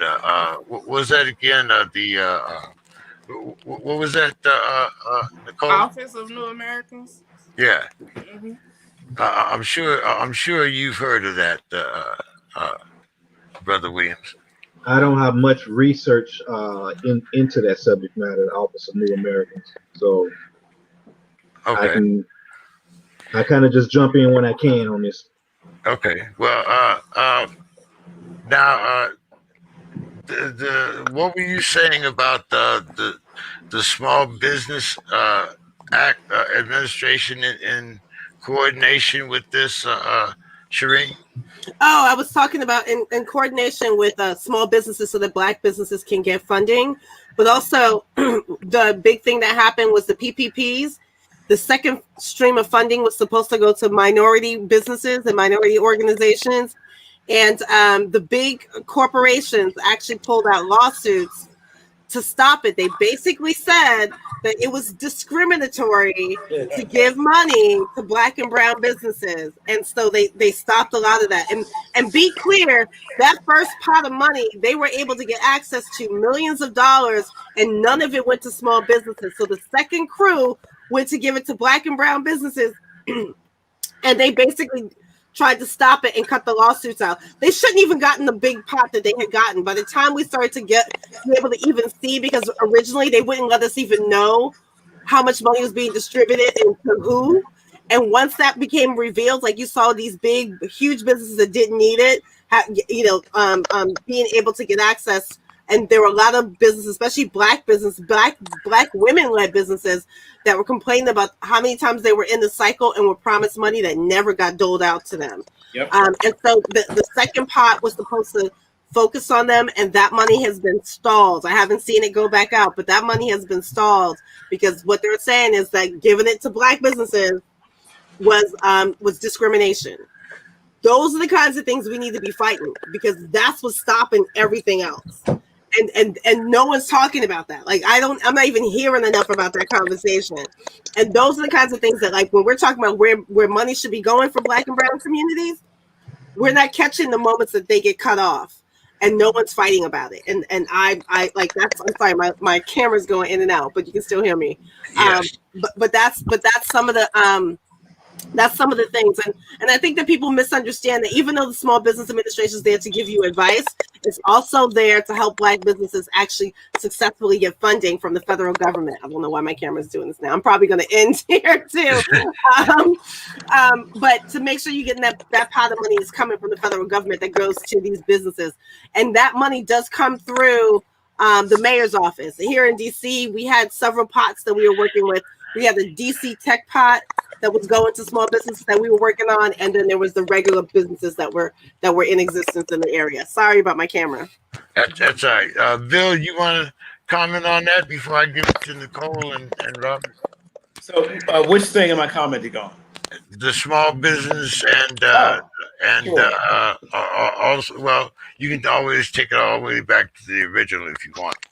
Sure. So, once again, I work with a lot of students, some of whom are small business owners.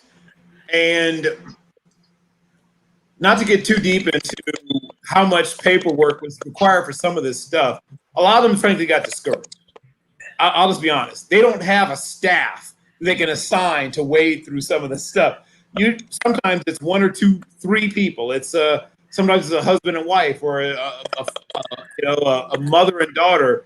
2 or 3 people at most are working in some of these smaller businesses. They have a event planning business, or they have a small a little cupcake truck or whatever they operate. And when someone says, "Hey, this money's available, but we need you to do this, do this, do this. We need these, we need that. Copies of this, your license, your this, your other thing, your articles of incorporation, your whatever," and you don't have someone whose job is just to deal with paperwork. There's nobody who specializes in that. Everyone does everything because there's only 2 or 3 of you in the whole business. Some of them said, "Mr. Carroll, could you help me with this?" Like, look, I'm one man, right? I will tell you things that I think can help you. I can't, I have 300 and some odd students I deal with. I can't do this for you, because what if 5 other people want the same thing? Now my job is not dealing with all of my students, but dealing with 5 students. So I can't do this for you. I can tell you things that might help you. And we used to have a small business incubator for certain areas, not every area, but certain areas of the city of Chicago. Unfortunately, during the pandemic, they sent all their staff home to work remotely. Didn't mean it was impossible to get a hold of them, but it was challenging, I think is the term I would use, to get a hold of them once they were all working remotely. So a lot of small business owners just gave up. I can just tell you this from my own experience. I have several young women and small family-owned businesses, mostly women. I think about owned businesses that my students own themselves. They told me about, one of them had one that was like, I can't remember, it's like it's like a little photo booth, but like it's mobile. And like they also have some sort of like ballooning, whatever. It's like party stuff, whatever. And she was all excited about it at first, and she tried. And just at some point, she said, I can't. I don't have time. Like I can't do this and run my business."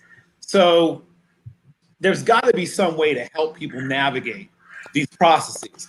And they weren't. I mean, once again, maybe there is, and they just didn't know how to access it. I can't. That I don't know. But I know I can think of about a handful, meaning at least 5, Black women-owned businesses that amongst my 300 and some odd students, so I know there's more than those 5, but out of my 300 and some odd students, I can name 5 that I know for a fact started the process. Nicole, do you want to comment on that before I go to Brother Williams? Well, I would just say that this is why we're in the fight for reparations, is because those small businesses are not making it. We're also in COVID where even white businesses are not making it at this time. Because everything has kind of gone under during COVID. But I want people to research the Office of New Americans. It cannot be downplayed. The amount of money that they are spending on refugees and illegal immigrants in this country is what our tax dollars are paying for. See, what Black people are dealing with in this country is taxation without representation. Our tax dollars are going to pay for somebody else's livelihood when we are drowning. Okay? We don't have time to downplay programs like the Office of New Americans when Black people are in a crisis right now. When I say free money, I mean the government is funding these programs and they are literally letting us drown. We are literally homeless. We are literally not eating. Okay, it's in the numbers. If you look at your city's numbers, the majority of the homeless in locally are Black males. This is a result of mass incarceration, convict leasing, discrimination in the workforce, discrimination in housing, while immigrants are getting over like a fat, like a fat cat. Basically, the Democrats need them as a voter base. They are getting everything in this country that they asked for, including the businesses. We talk about small businesses. The problem is that Black people don't have access to the capital that they need. And when you talk about the Office of New Americans, these are the programs that are giving it to them. And how long have we been asking for ourselves? And see, these are the kind of things that Maxine Waters, Stacey Abrams, Michelle Obama, the CBC, the NAACP, these are the type of things that they are not fighting. They are holding these positions and doing nothing for the people. And what I'm talking about is the new movement that you're talking about, James. And this is the reason why they don't want us in the new movement, because they're holding these positions. Their children are eating. They have their pension plans. Okay? They're not in dire need. Okay? So we need people fighting for the people. And this is what we don't have in Congress. And so, as I say, and I say it again, is it more important for people to eat, or more important to fight for those few people whose vote doesn't count? And my issue is, and my opinion is, it's more important for those people who are not eating, who don't have jobs, and who are dying in crisis right now. This is what we need to be focused on with descendants of slaves. Now, the other people, we can talk about all these other many issues. But when we talk about Black people in America, those who ancestors, not the ones that came over on the plains, but we talking about those who came over on the boat in shackles. When we talk about those who came over on the boat in shackles, we are the ones that are in trouble. You got the Republicans talking about, oh, black people don't have any, racism doesn't exist. Basically, we're okay right now. The Kim Classics, the Candace Owens, those people who are making this, making light of our situations. So we're in trouble. They're also saying that the Nigerians are smarter than us. They're saying that the Africans are smarter than us because they came over on the plains already with education, already with money. And they're saying, oh, okay, look, they did it. No, we are not people of color, and I'm going to land. We are not people of color. We are not those Africans that came over on the plane. We are those in America that America has not taken care of. And I'll land right there.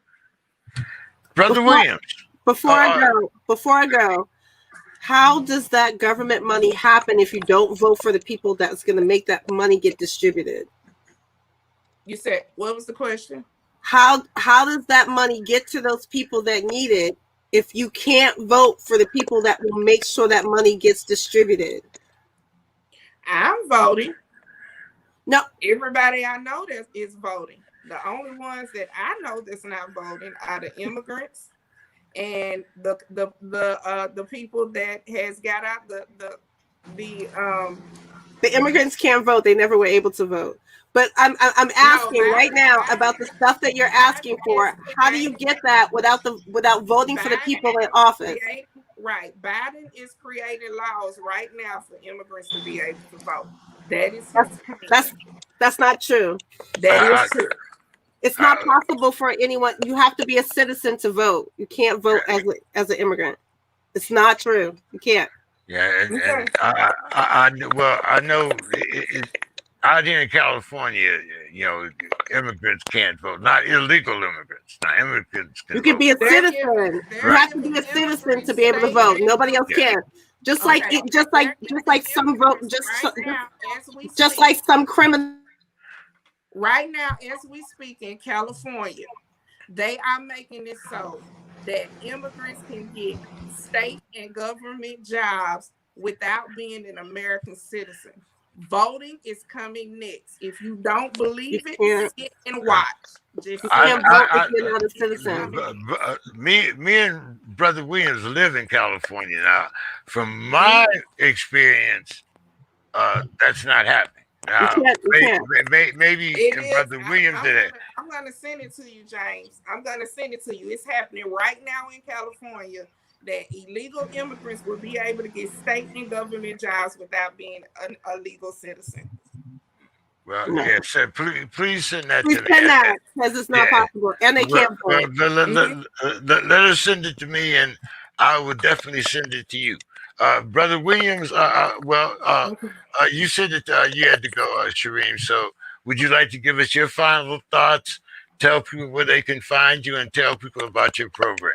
Yes. We have a program called Stop Digital Vote Suppression that we will be doing annually every time there's an election, but all the way leading up to any election, no matter how small or how large. You can go to our website, you can go to stopdigitalvotesuppression.net to get to the location on our site to focus on that particular project. If you see anything that's digital vote suppression, please send it our way. You can follow me anywhere online as Digital Sister. I'm the original Digital Sister, so almost everywhere you'll find Digital Sister, you'll find me. And you can follow my threads about many of the conversations that we were having today. I follow the policies. I give that information out so that people have accurate information about what's happening, particularly in Congress or anywhere else politically. And if you want to go to our main site, it's stoponlinevaw.com. Right. Thank you for having me. Love to be back. Hey, you definitely will be on my guest list, and I look forward to having you back again. Thank you so much for your time. Have a good night. You too. Sister Nicola, do you want to stay around, or would you like to give us your final thoughts and tell people where they can find you on social media? Well, my name is Nicole Williams Chrisman. I am under that name on Facebook. I am on Clubhouse as Nikki C, Nikki Chrisman. I am the leader and co-founder of the Descendants of Slavery chapter in Nashville, Tennessee. Um, and I am also on other committees, boots on the ground. Currently fighting CRT. I'm in an activist group called Propel here in Nashville, Tennessee. Basically, I am a boots on the ground person. So hit me up on the Instagram. I am Nikki Keep It 100, and that's pretty much it. Well, thank you so much, and I will definitely be in touch with you, and we can have more conversations as things go on. Okay, We- thank you. yeah, we're going to still be black, so we'll still have these. We'll still have these conversations. So that part's not going to end. All right, thank you, James. Thank you so much. You have a great night, All right, you too. Brother Williams. Bill can talk forever, so we can keep him here. That doesn't really Yeah, I love Bill being on.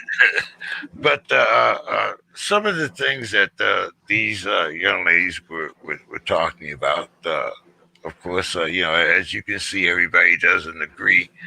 But I find, and we've talked about this before.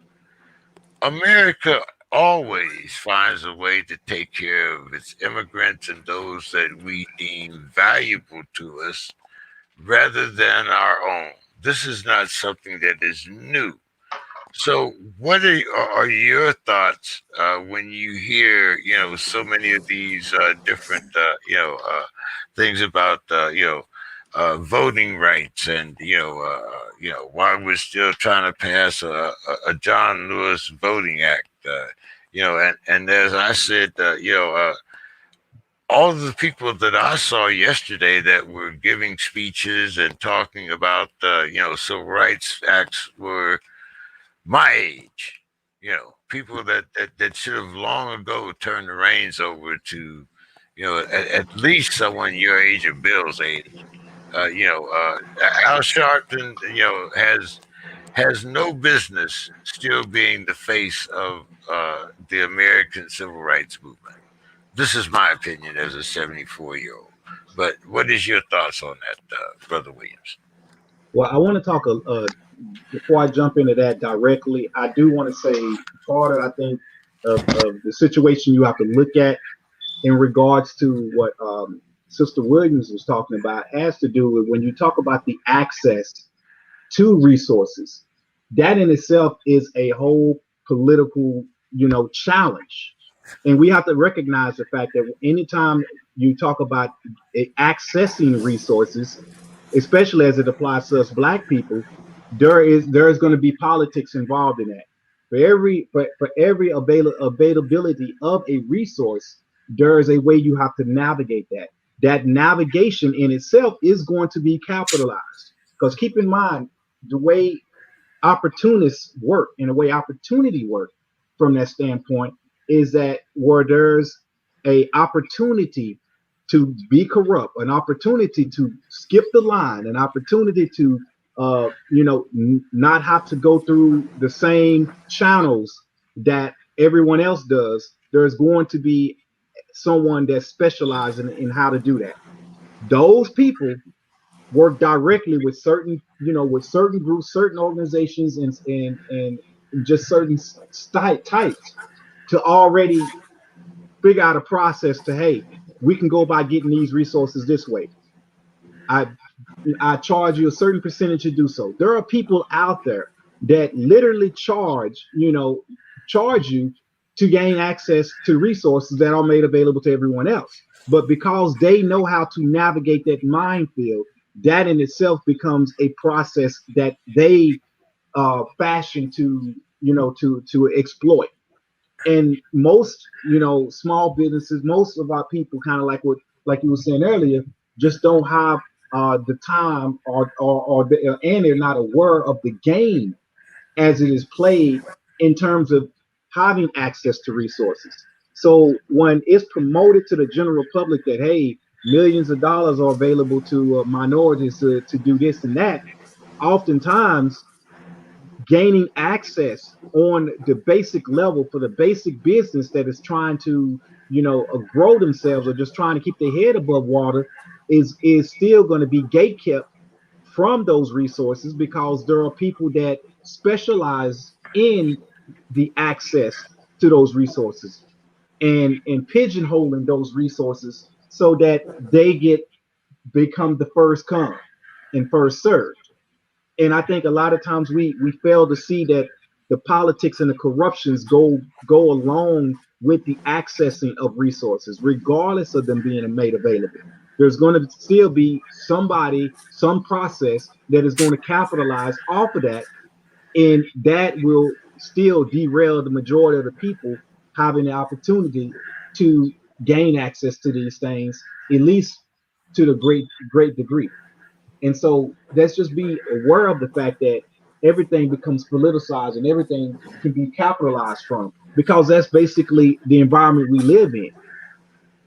And so that's the game we have to be willing to play. Now, as far as what you were saying, about the older generation being in political office, I kind of go back to when I first jumped in. What I overheard one of the people say, putting a cap on term limits, for one, because what you deal with is when you deal with, even going into the same thing I just talked about, when you deal with people that are basically lifetime politicians, they learn how to navigate the political field. They learn how the corruption works. They learn how to move and shake within that corruption and do what's considered legalized corruption. As far as how they would term the phrase, is doing something that's kind of underhanded, but or maybe morally inadequate or corrupt, but legally it's not corrupt. And so politicians, skate all over that minefield. And the longer you're in political office, and the longer you, for the most part, you are able to stay in political office, usually attest to the fact that you know how to navigate these minefields. Whether or not you're participating on the level of corruption or not, that's how that goes. And so for younger people to get brought into the political arena, they have to be able to compete with the elder generation in terms of knowing how to even get elected properly, knowing how to promote yourself, knowing how to display a track record. And I kind of see that as no different than how it is where somebody can come fresh out of college with a degree, and then you have somebody that has a degree but has that 10 years worth of experience.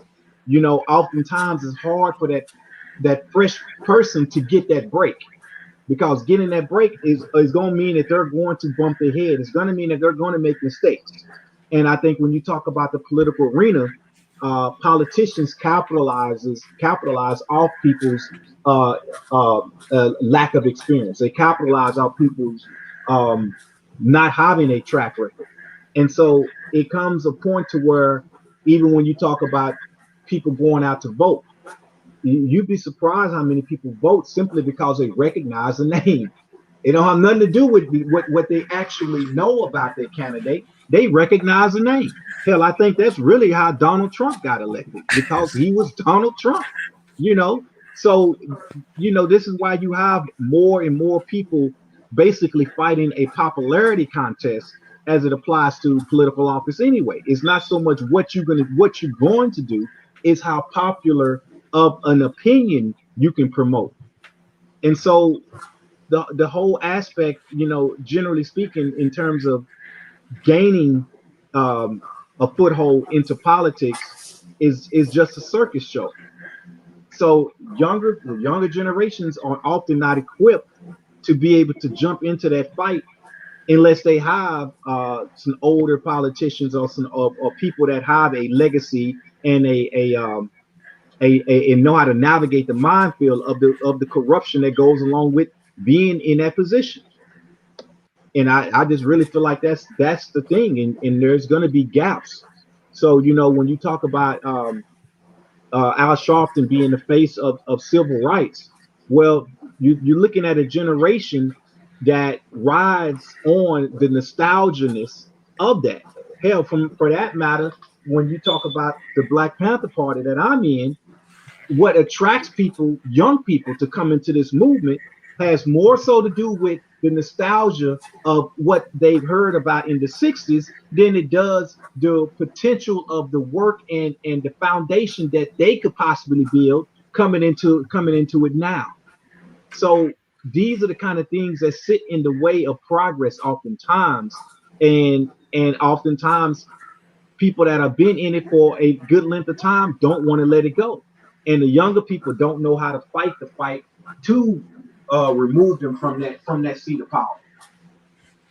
Bill, you want to comment on that? Well, there's a lot to unpack there. So one of the things about term limits is that just because someone's new doesn't mean they're better. I like to remind everybody what happened when a whole bunch of fresh new faces, whatever you want to call it, entered in when the quote unquote Tea Party movement hit.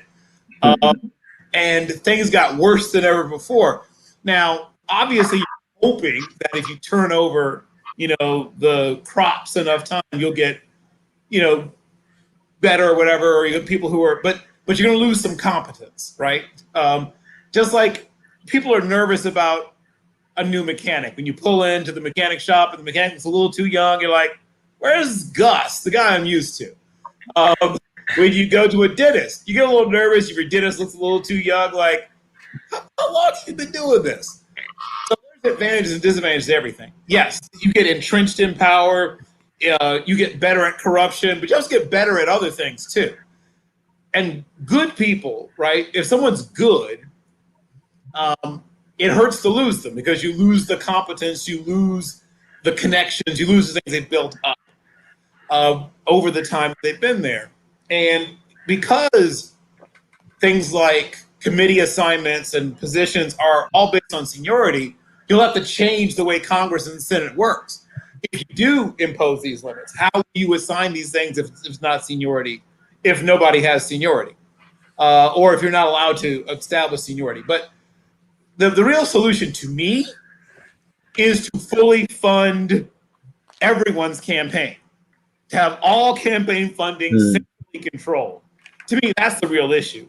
Money is the real issue. I mean, it helps to be entrenched. It helps to have name recognition, blah, blah, blah. But if everybody has the same amount of money to spend, then the incumbent has a fighting chance. That's what gives the incumbent a fighting chance. Because even if the person doesn't get to stay in power as long, if they've had just 1 or 2 terms to entrench themselves, it's already very difficult for an incumbent to unseat them because of the money. Because it's much more difficult for an incumbent, unless they're themselves independently wealthy, which some of them are. But unless you have independent wealth of your own, you're spending all your time trying to play catch up monetarily. But if we make it so that all campaigns at the national level, and I'd love to see it done at the local level too, but it's harder to make that happen. But you can make legislation that national elections, the elections at the top level of our government, are all completely funded by a central source, right? Publicly funded. Now you chase out all the dark money, all of this money, all of that money, and all the money's coming from the public, and I'd be willing to pay a little extra in taxes to chase out all of the Koch brothers money and all of the dark money that's right now so deeply entrenched in politics. And that's one reason, once again, these people are so desperate to keep the Joe Manchins in place and to keep, somebody made mention of Mitch McConnell. Mitch McConnell, I mean, you should see how deeply he's in the pockets of people like the Koch brothers. And they have a vested interest in these people staying in place. Now, they'll just buy the new people too. I don't want to make it sound like replacing Mitch McConnell or replacing Robert Manchin is going to save everything. No. I mean, Joe Manchin, sorry, is going to fix everything because they'll buy the new people too. But if the money part is a level playing field, the turnover will help to take care of itself. You might not need term limits if the money thing isn't such a big imbalance. Yeah, it should be interesting. I think Trump is going to endorse Herschel Walker to run against. Yes. Is it Mitch McConnell that he's No, no, running no. against? He's in Georgia. They're not even in the same state.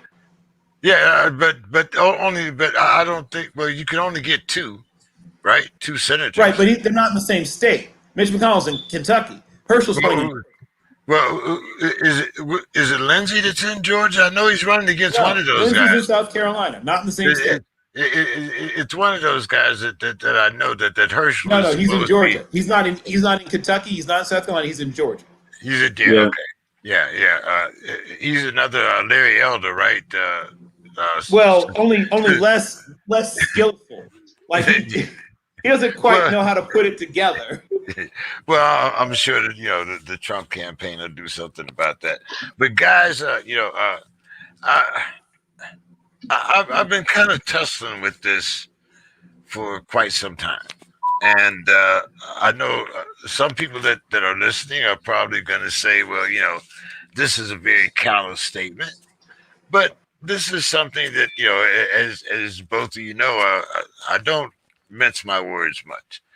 So I have a problem here, and it's about vaccinations and non-vaxxers. Now, if your faith or whatever you have tells you that, okay, I don't need a vaccine because God will take care of me. Well, if you get sick, I think God should take care of you and not the hospital. Now, so if you choose not to get vaccinated, should a hospital be obligated to give you a bed when you have people that actually need other things? I mean, this was a choice you made. Shouldn't you be held responsible for your choice? Or am I being too callous here? Either one of you can go on this first. It doesn't matter. I jump in first, and I try to be brief on that one. I think the problem with that, even goes into what we just last talked about in terms of just the loopholes and the attachments that can be added to that. See, we live in a country that thrives off of lawsuits. It's like I remember when I was young and I used to hear Don King say, "Only in America, only in America." And I think back on the fact that basically learning over the years how he operated, and mind you, when I used to live in Florida, how he used to give out turkeys on Thanksgiving and stuff like that. The thing about him, and the thing about that is people find ways to capitalize off of a process. And so when you have any type of situation to where there's going to create that ability to be able to create a polarity like that, it's going to start off with a lawsuit. It's going to start off with some lawsuits, and the thing about that is not really benefiting the process. It's just attorneys knowing that they're going to be able to make some money off of the emotional attachment that will go along with the first person that is recorded, or the first set of people that do get denied a hospital bed and end up dying, or the first person that did get the vaccine, they didn't get the hospital bed. No matter which side of the fence you're on, the point being there's going to be lawsuits. And those lawsuits are going to jam up the entire process and take precedence over the common sense aspect and take precedence over the actual issues that we're facing. And I think, that's where we start getting into the messiness of the type of environment we have, to where we do have certain rights and quote unquote freedoms. So those rights and freedoms are oftentimes played against each other. And the way I look at that is just dealing with the entire dynamic of constantly putting one side against the other, so that the people in the middle going back to my Don King example, hell, he making money on both fighters. So it's like you have those that will capitalize off of everybody else's inability to see the bigger picture as to why it's going the way it's going, and how it is operating. Is no different than a warlord, or someone that basically sells artillery to both sides uh, of the battlefield. And I think that's what you are dealing with when you go down that path. And I don't see how it's going to bring us any closer to resolving the conflicts that are going on in the United States in terms of, coming off of Trump dealing with the division that was generated and created anyway. Hell, I mean, look at what's going on in Washington in regards to Antifa and the Proud Boys, and how crazy. If you look at any of that footage, you can't help but to laugh, and that goes right back to the position that people had on defunding the police. And look at what we sometimes, when we ask for certain types of things and we get it through our exercising of our freedoms, we're not recognizing that with certain levels of freedom come accountability and responsibility. And I think that's why so much of the general public strays away from politics in the essence of self-governing or governing, period. Because it's so much easier to point the finger and blame somebody else, or to put this on someone else's shoulders, just so you can turn around and relinquish yourself of the responsibility and accountability, and then refer to it as a right.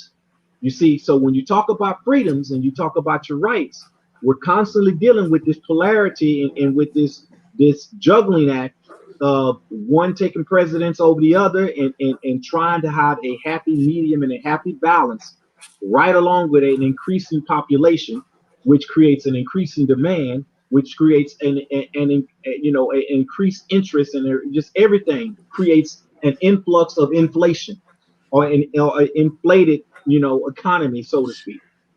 And so I just see that as being just another rabbit hole that would just further divide the people.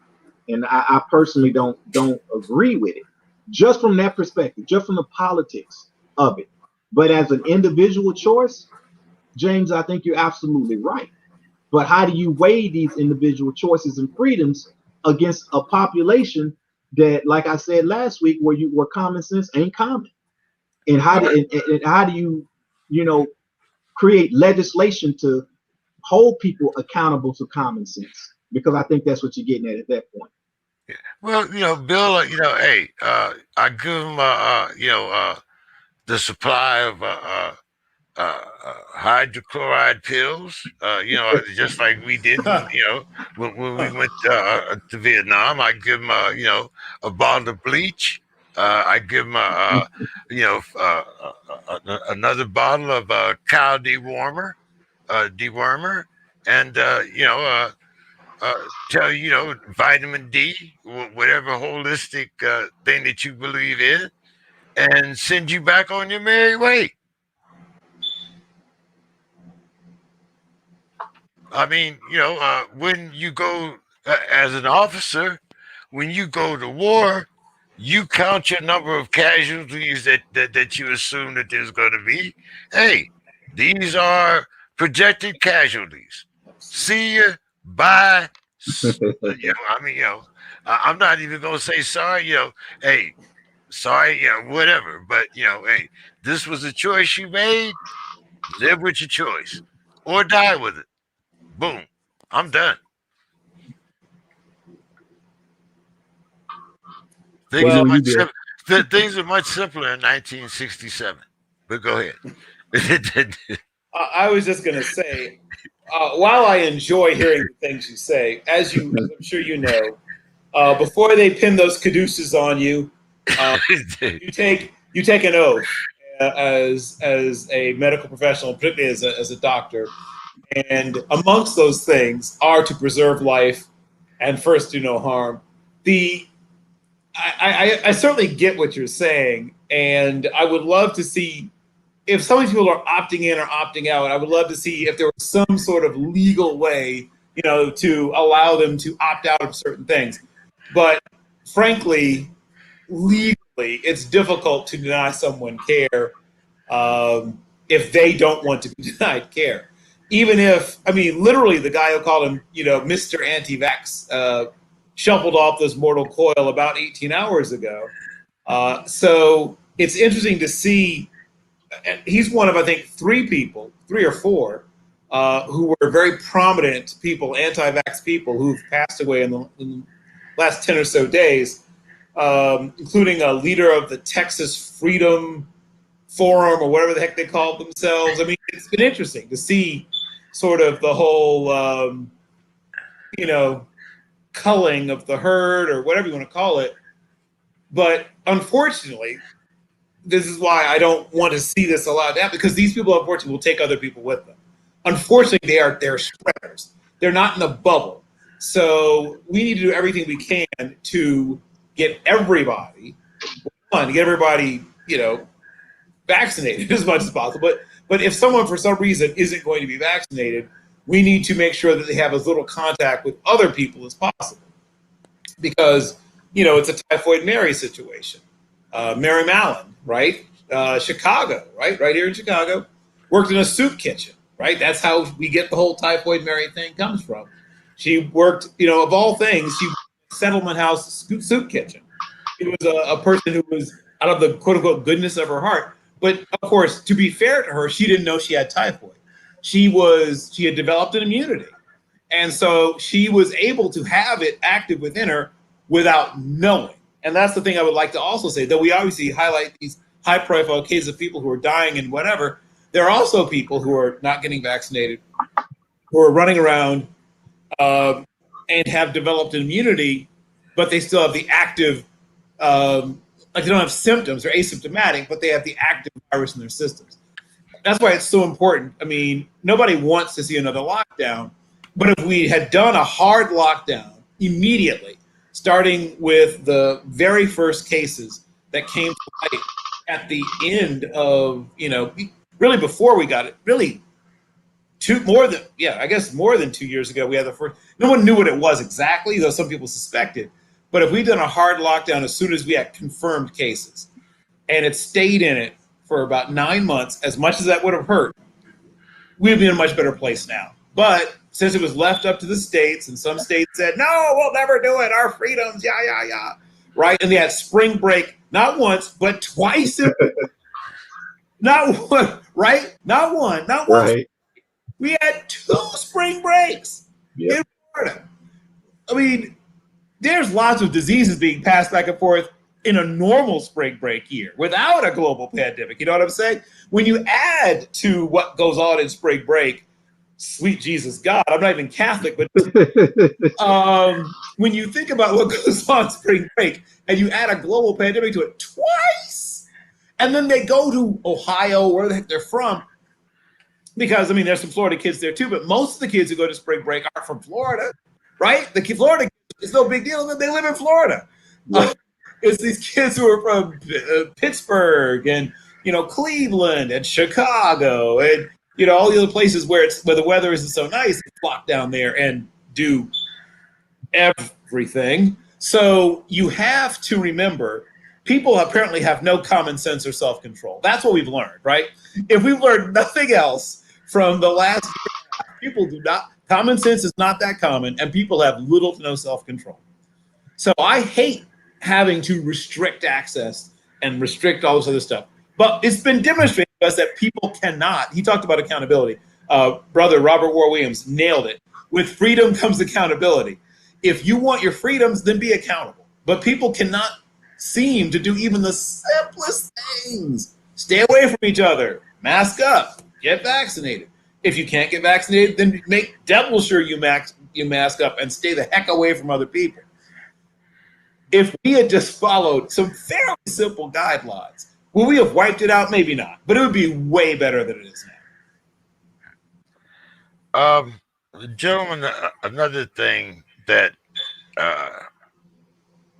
kind of puzzles me in this is because Bill, you've mentioned the Hippocratic Oath and do no harm. But when you go on these different sites and social media, you have doctors that are giving conflicting advice. I mean, I can go on Clubhouse probably right now and find 50 doctors that'll tell you that you should take the vaccine.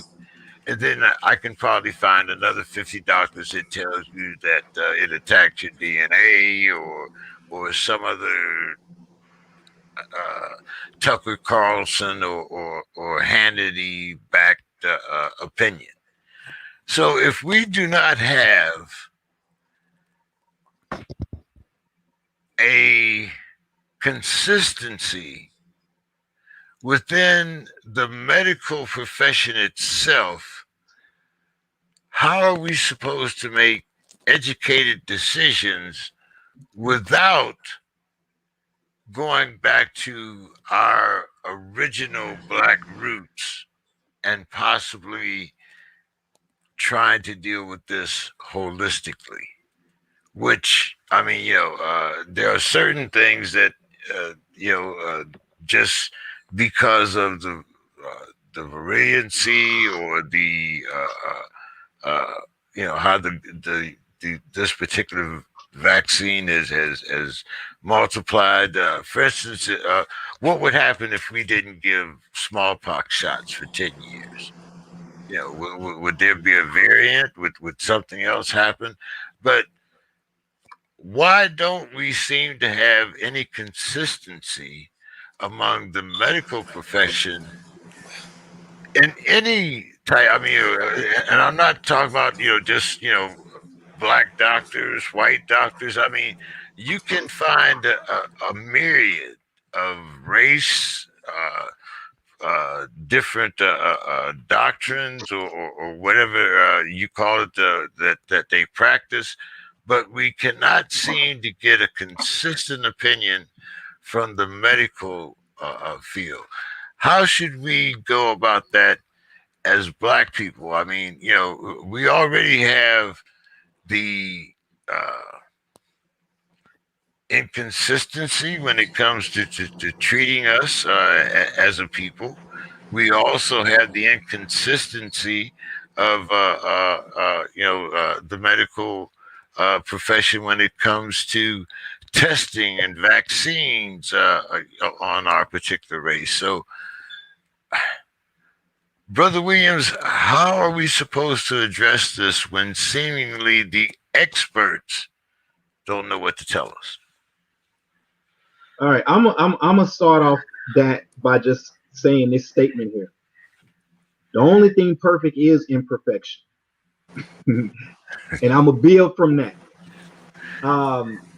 I see that no different than any other subject matter as it applies to inconsistency, or as it applies to equality, or as it applies to having being able to channel through information and misinformation. I do disagree with you though in terms of the percentages of those doctors that would be far off the hinge versus those that would be talking from a medically factual perspective. But in saying that, especially the way social media is set up now, the amplification of those people that are on an extreme of a narrative will match up with the amount of likes or looks or views, probably collectively, of everybody else who's thinking about things based upon scientific sound judgment. So you may have 10 people who have 100,000 views, and you may have 10,000 people who only has 100 views, and you combine them, and both sides are equaled out. So I would agree with you there. So that just tells you the level of misinformation that is available, as well as how people are driven to drama, driven to conspiracy, and driven to think that there's some ulterior motive. And a lot of times this is just based on our inherent nature to not trust. because we are living in a world again that capitalizes off of everything. Why is it? Why would this be any different? Why would you telling me something is good for me not be laced with an ulterior motive, not be laced with something that you actually have to gain more from this than me?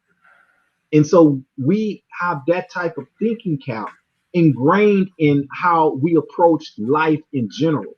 So, with that being stated, it is very easy to weaponize our perspectives against us with any subject matter.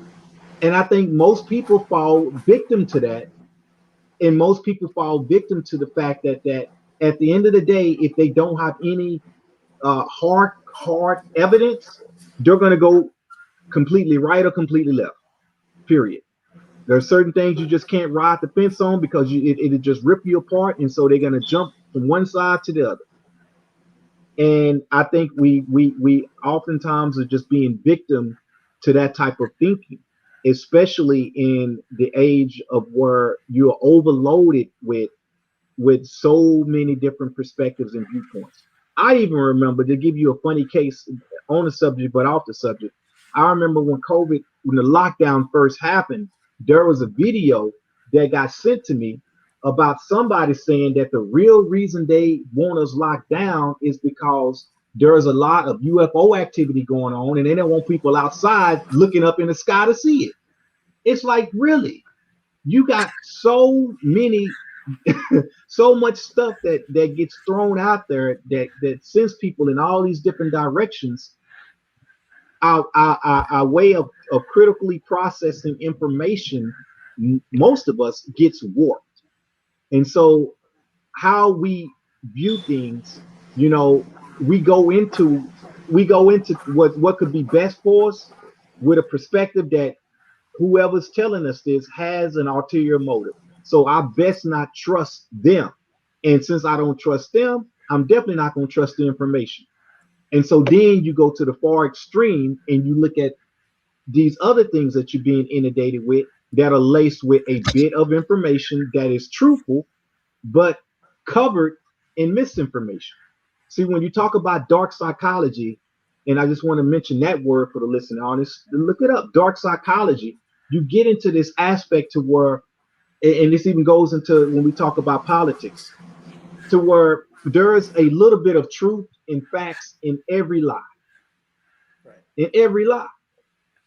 And so it's left up to the beholder to be able to have enough sound judgment to try to figure out what is the best route. And so now we talk about these individual choices again. But you couple those individual choices with the mass majority thinking or the mass majority channeling of misinformation, and you're stuck in a situation where, you know, too many people are going to be looking at it too late, and it becomes a lifestyle of having screwed up ways of viewing life and viewing society. This is why I keep emphasizing from show to show personal accountability, because we have allowed ourselves to become lazy as it applies to being critical thinkers. And so therefore, the most opinions that we are exposed to tend to be how we judge things, not based upon facts, not based upon sound research, not based upon scientific investigation and just approach, but the most opinionated and amplified emotional responses that I come into contact with, we tend to think that must be the truth. And you know, and I don't know what to say from that standpoint. You know, I like to try to end everything with something warm and fuzzy, but when we talk about you know, generalized perspectives like that, you know, I think a great deal of the people are just doomed. Wrong show for that, Brother Williams. I'm not sure. I'm not sure. But anyway, Bill, sounds like military intelligence has gone public. Well, here's the thing that's interesting to me, right? And Brother Ward Williams talked about the magic of what's called confirmation bias, right? Somebody already feels a certain way, and they find that, you mentioned, yeah, you can find doctors. You can find, look, even on the commercial, they say, 9 out of 10 dentists for say that Brill cream or whatever. There's always that one that apparently doesn't go for it. You're always going to find somebody, right? If you look hard enough, who will say whatever crazy BS you want. But the vast majority, and everybody, and here's what I would say: look into the backgrounds of some of these doctors who are saying whatever. How many of them are immunologists? How many of them are virologists? I bet that's less than 1% of these people who have these weird dissenting opinions. Virtually every immunologist, virtually every virologist on the planet Earth, not just America, is saying the same things. So some of these people, they're doctors, but they aren't experts in this particular field. Some of these people are like podiatrists. I mean, no offense to podiatrists, or internists.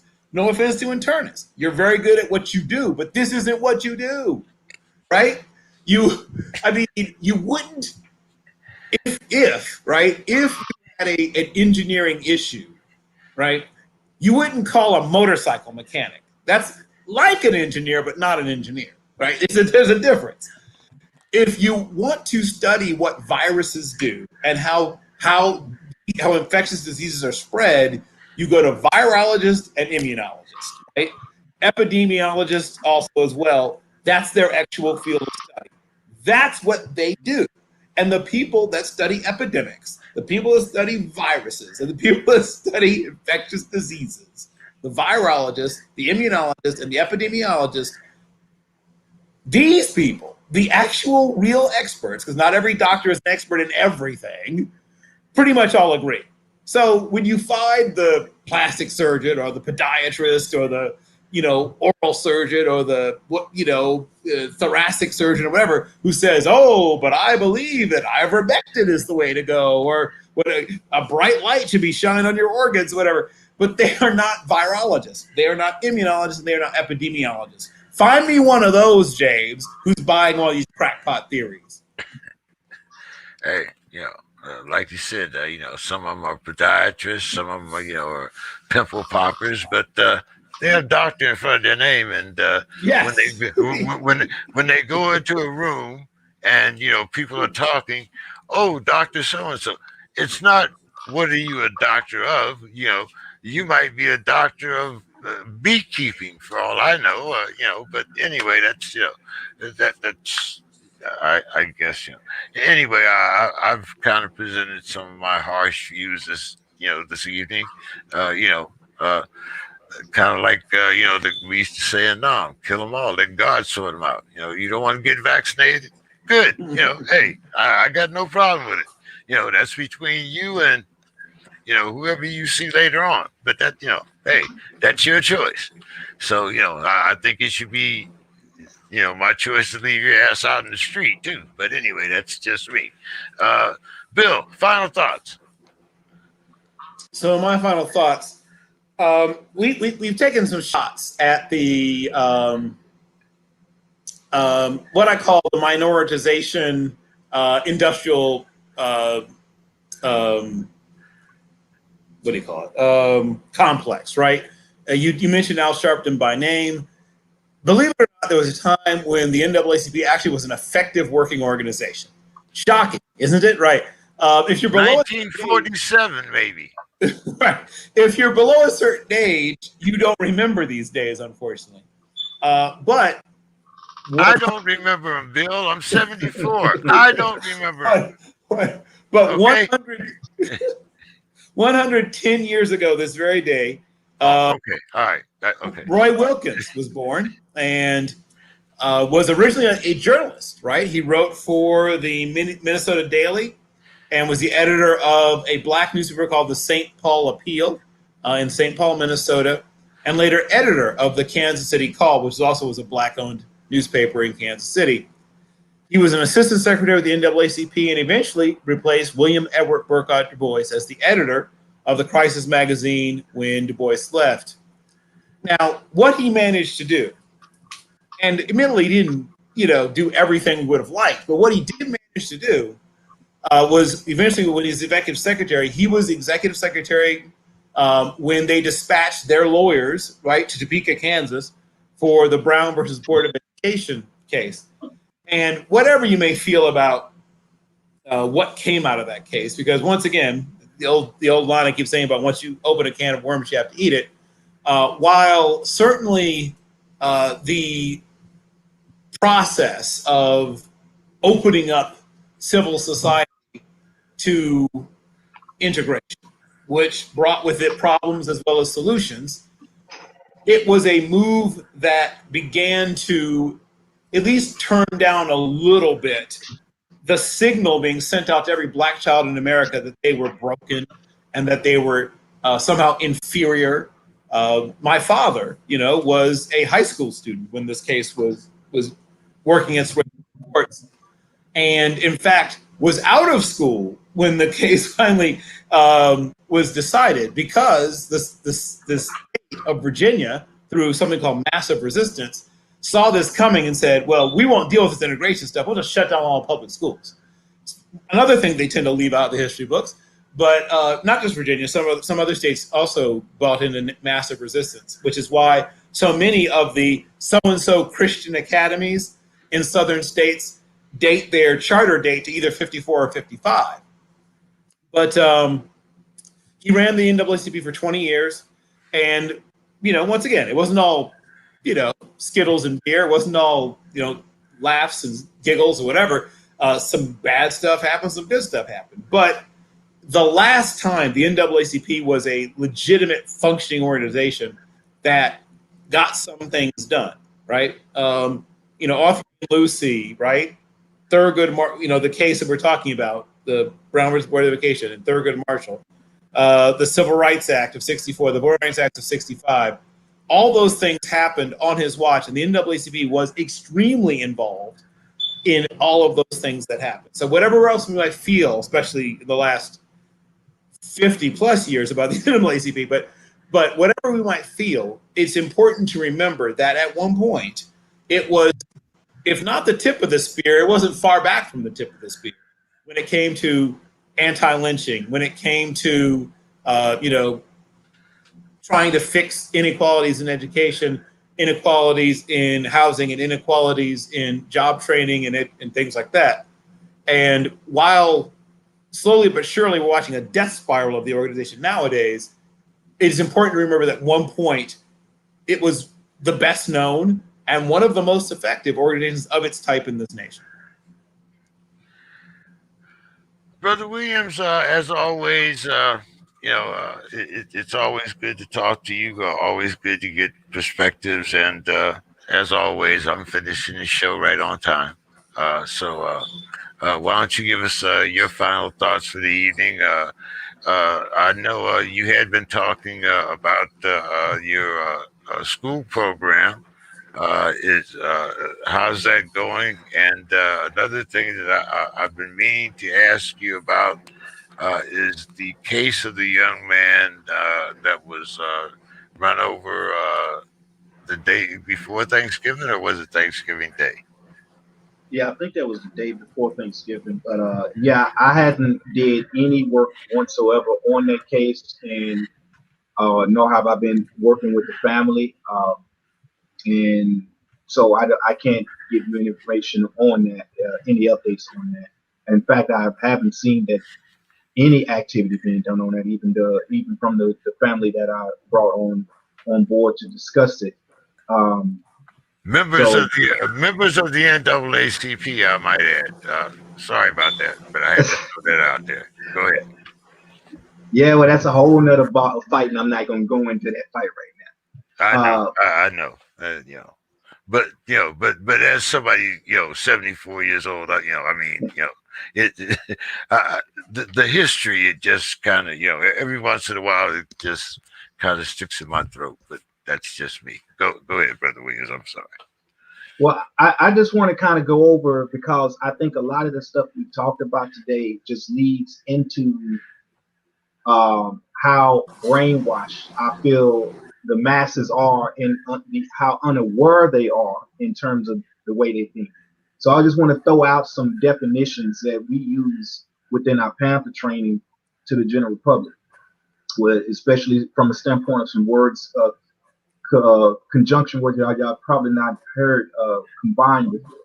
One being neural entrapment habitual brain freeze, which is a process of deploying easy to learn repetitive action gaming sequences that operate below a sixth grade educational level. Over time, the cerebral cortex brain becomes accustomed to lower grade processing and suffers from extended levels of awareness dysfunction. Now I know that's a lot to take in. So listening audience, repeat and listen to that. And the reason why that's important, again, is because it sets the tone for how you are able to critically think later on in life. The next one being handicapped education, to channel the developing brain in order to keep it ignorant of real mathematics, real economics, real law, real history, and logical sequencing by way of inefficient processing methods designed to teach linear quantitative perception. Now, when we talk about quantitative perception, linear quantitative perception, that goes back into what I talked about when I said that an emotional opinion would gain more headway than actual scientific investigation, because people tend to make judgments based on quantitative perception.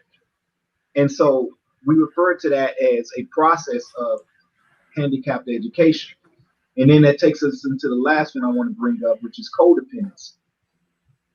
In terms of how we use it and go over it in that definition, it's a relationship in which a person is physically or psychologically addicted or conditioned to a specific pattern that renders them incapable of operating from a position of self-control or domestication. And I say all that to say, when we talk about the ability to judge, the ability to discern and come up with a conclusion that makes sense on whatever way we navigate life, over time, because of the way information and the way the masses are being taught, I feel like, let's just say this. Let's just use the example of a chicken that was raised to be fried in the 60s versus the way a chicken is raised to be fried in 2021. The chickens you ate back in the 60s were a lot smaller, a lot leaner, and probably tasted a hell of a lot more like a chicken. Because the population has grown. And it was fried in Crisco. Crisco. And so because the population has grown, so has the need to have a more efficient way to control that population. And so I think we fail to recognize that the process of social engineering must adapt and must continually to advance itself as the population does. And so methodologies of control has to be put into place that will match and mirror the population, so that that population can be, the grip of that population can be maintained, so that basically what you deal with is, whether we're talking about 100,000 people and a 1% of the people being aware, or a billion people and a 1% of the people being aware. The percentages does not change. Why that percentage doesn't change? Because the formula of control is evolving and multiplying right along with the population. And so therefore, stupidity magnifies and grows right along with the population. And I think that's something that folks need to take a step back at, look in the mirror, and recognize is that we are at war. That war that we are at has to do primarily, first and foremost, with how you view life, how you view yourself to be held accountable for who you are, what you are, and why you are the way you are. When we are not able to face that and see it for what it is, and hold ourselves accountable to who we are and how we have become what we have become, then you're living a lost cause. And I'm gonna end on that heavy note there. All right, brother. Well, hey, thank you so much as always. Look forward to talking to you again next Monday. Bill, as always, great talking with you, man. I'm going to try to have a little more diverse people in the audience as we go along, especially a lot of Black women. Want to know their opinions also. I don't want people to think that, it's just a bunch of old Black men sitting around here on a Monday afternoon, talking politics. But hey, as always, I enjoyed talking with everyone. I hope our audience was given a little more knowledge to deal with. And thank everyone for being on the show. Good night, everyone. See you next Monday. I will see you Thursday, sir. Yes, sir. See you Thursday. See you next Monday, Brother Williams. Yes, sir. Thank you all. Have a good night. Yeah. Thank you once again for joining us, brother.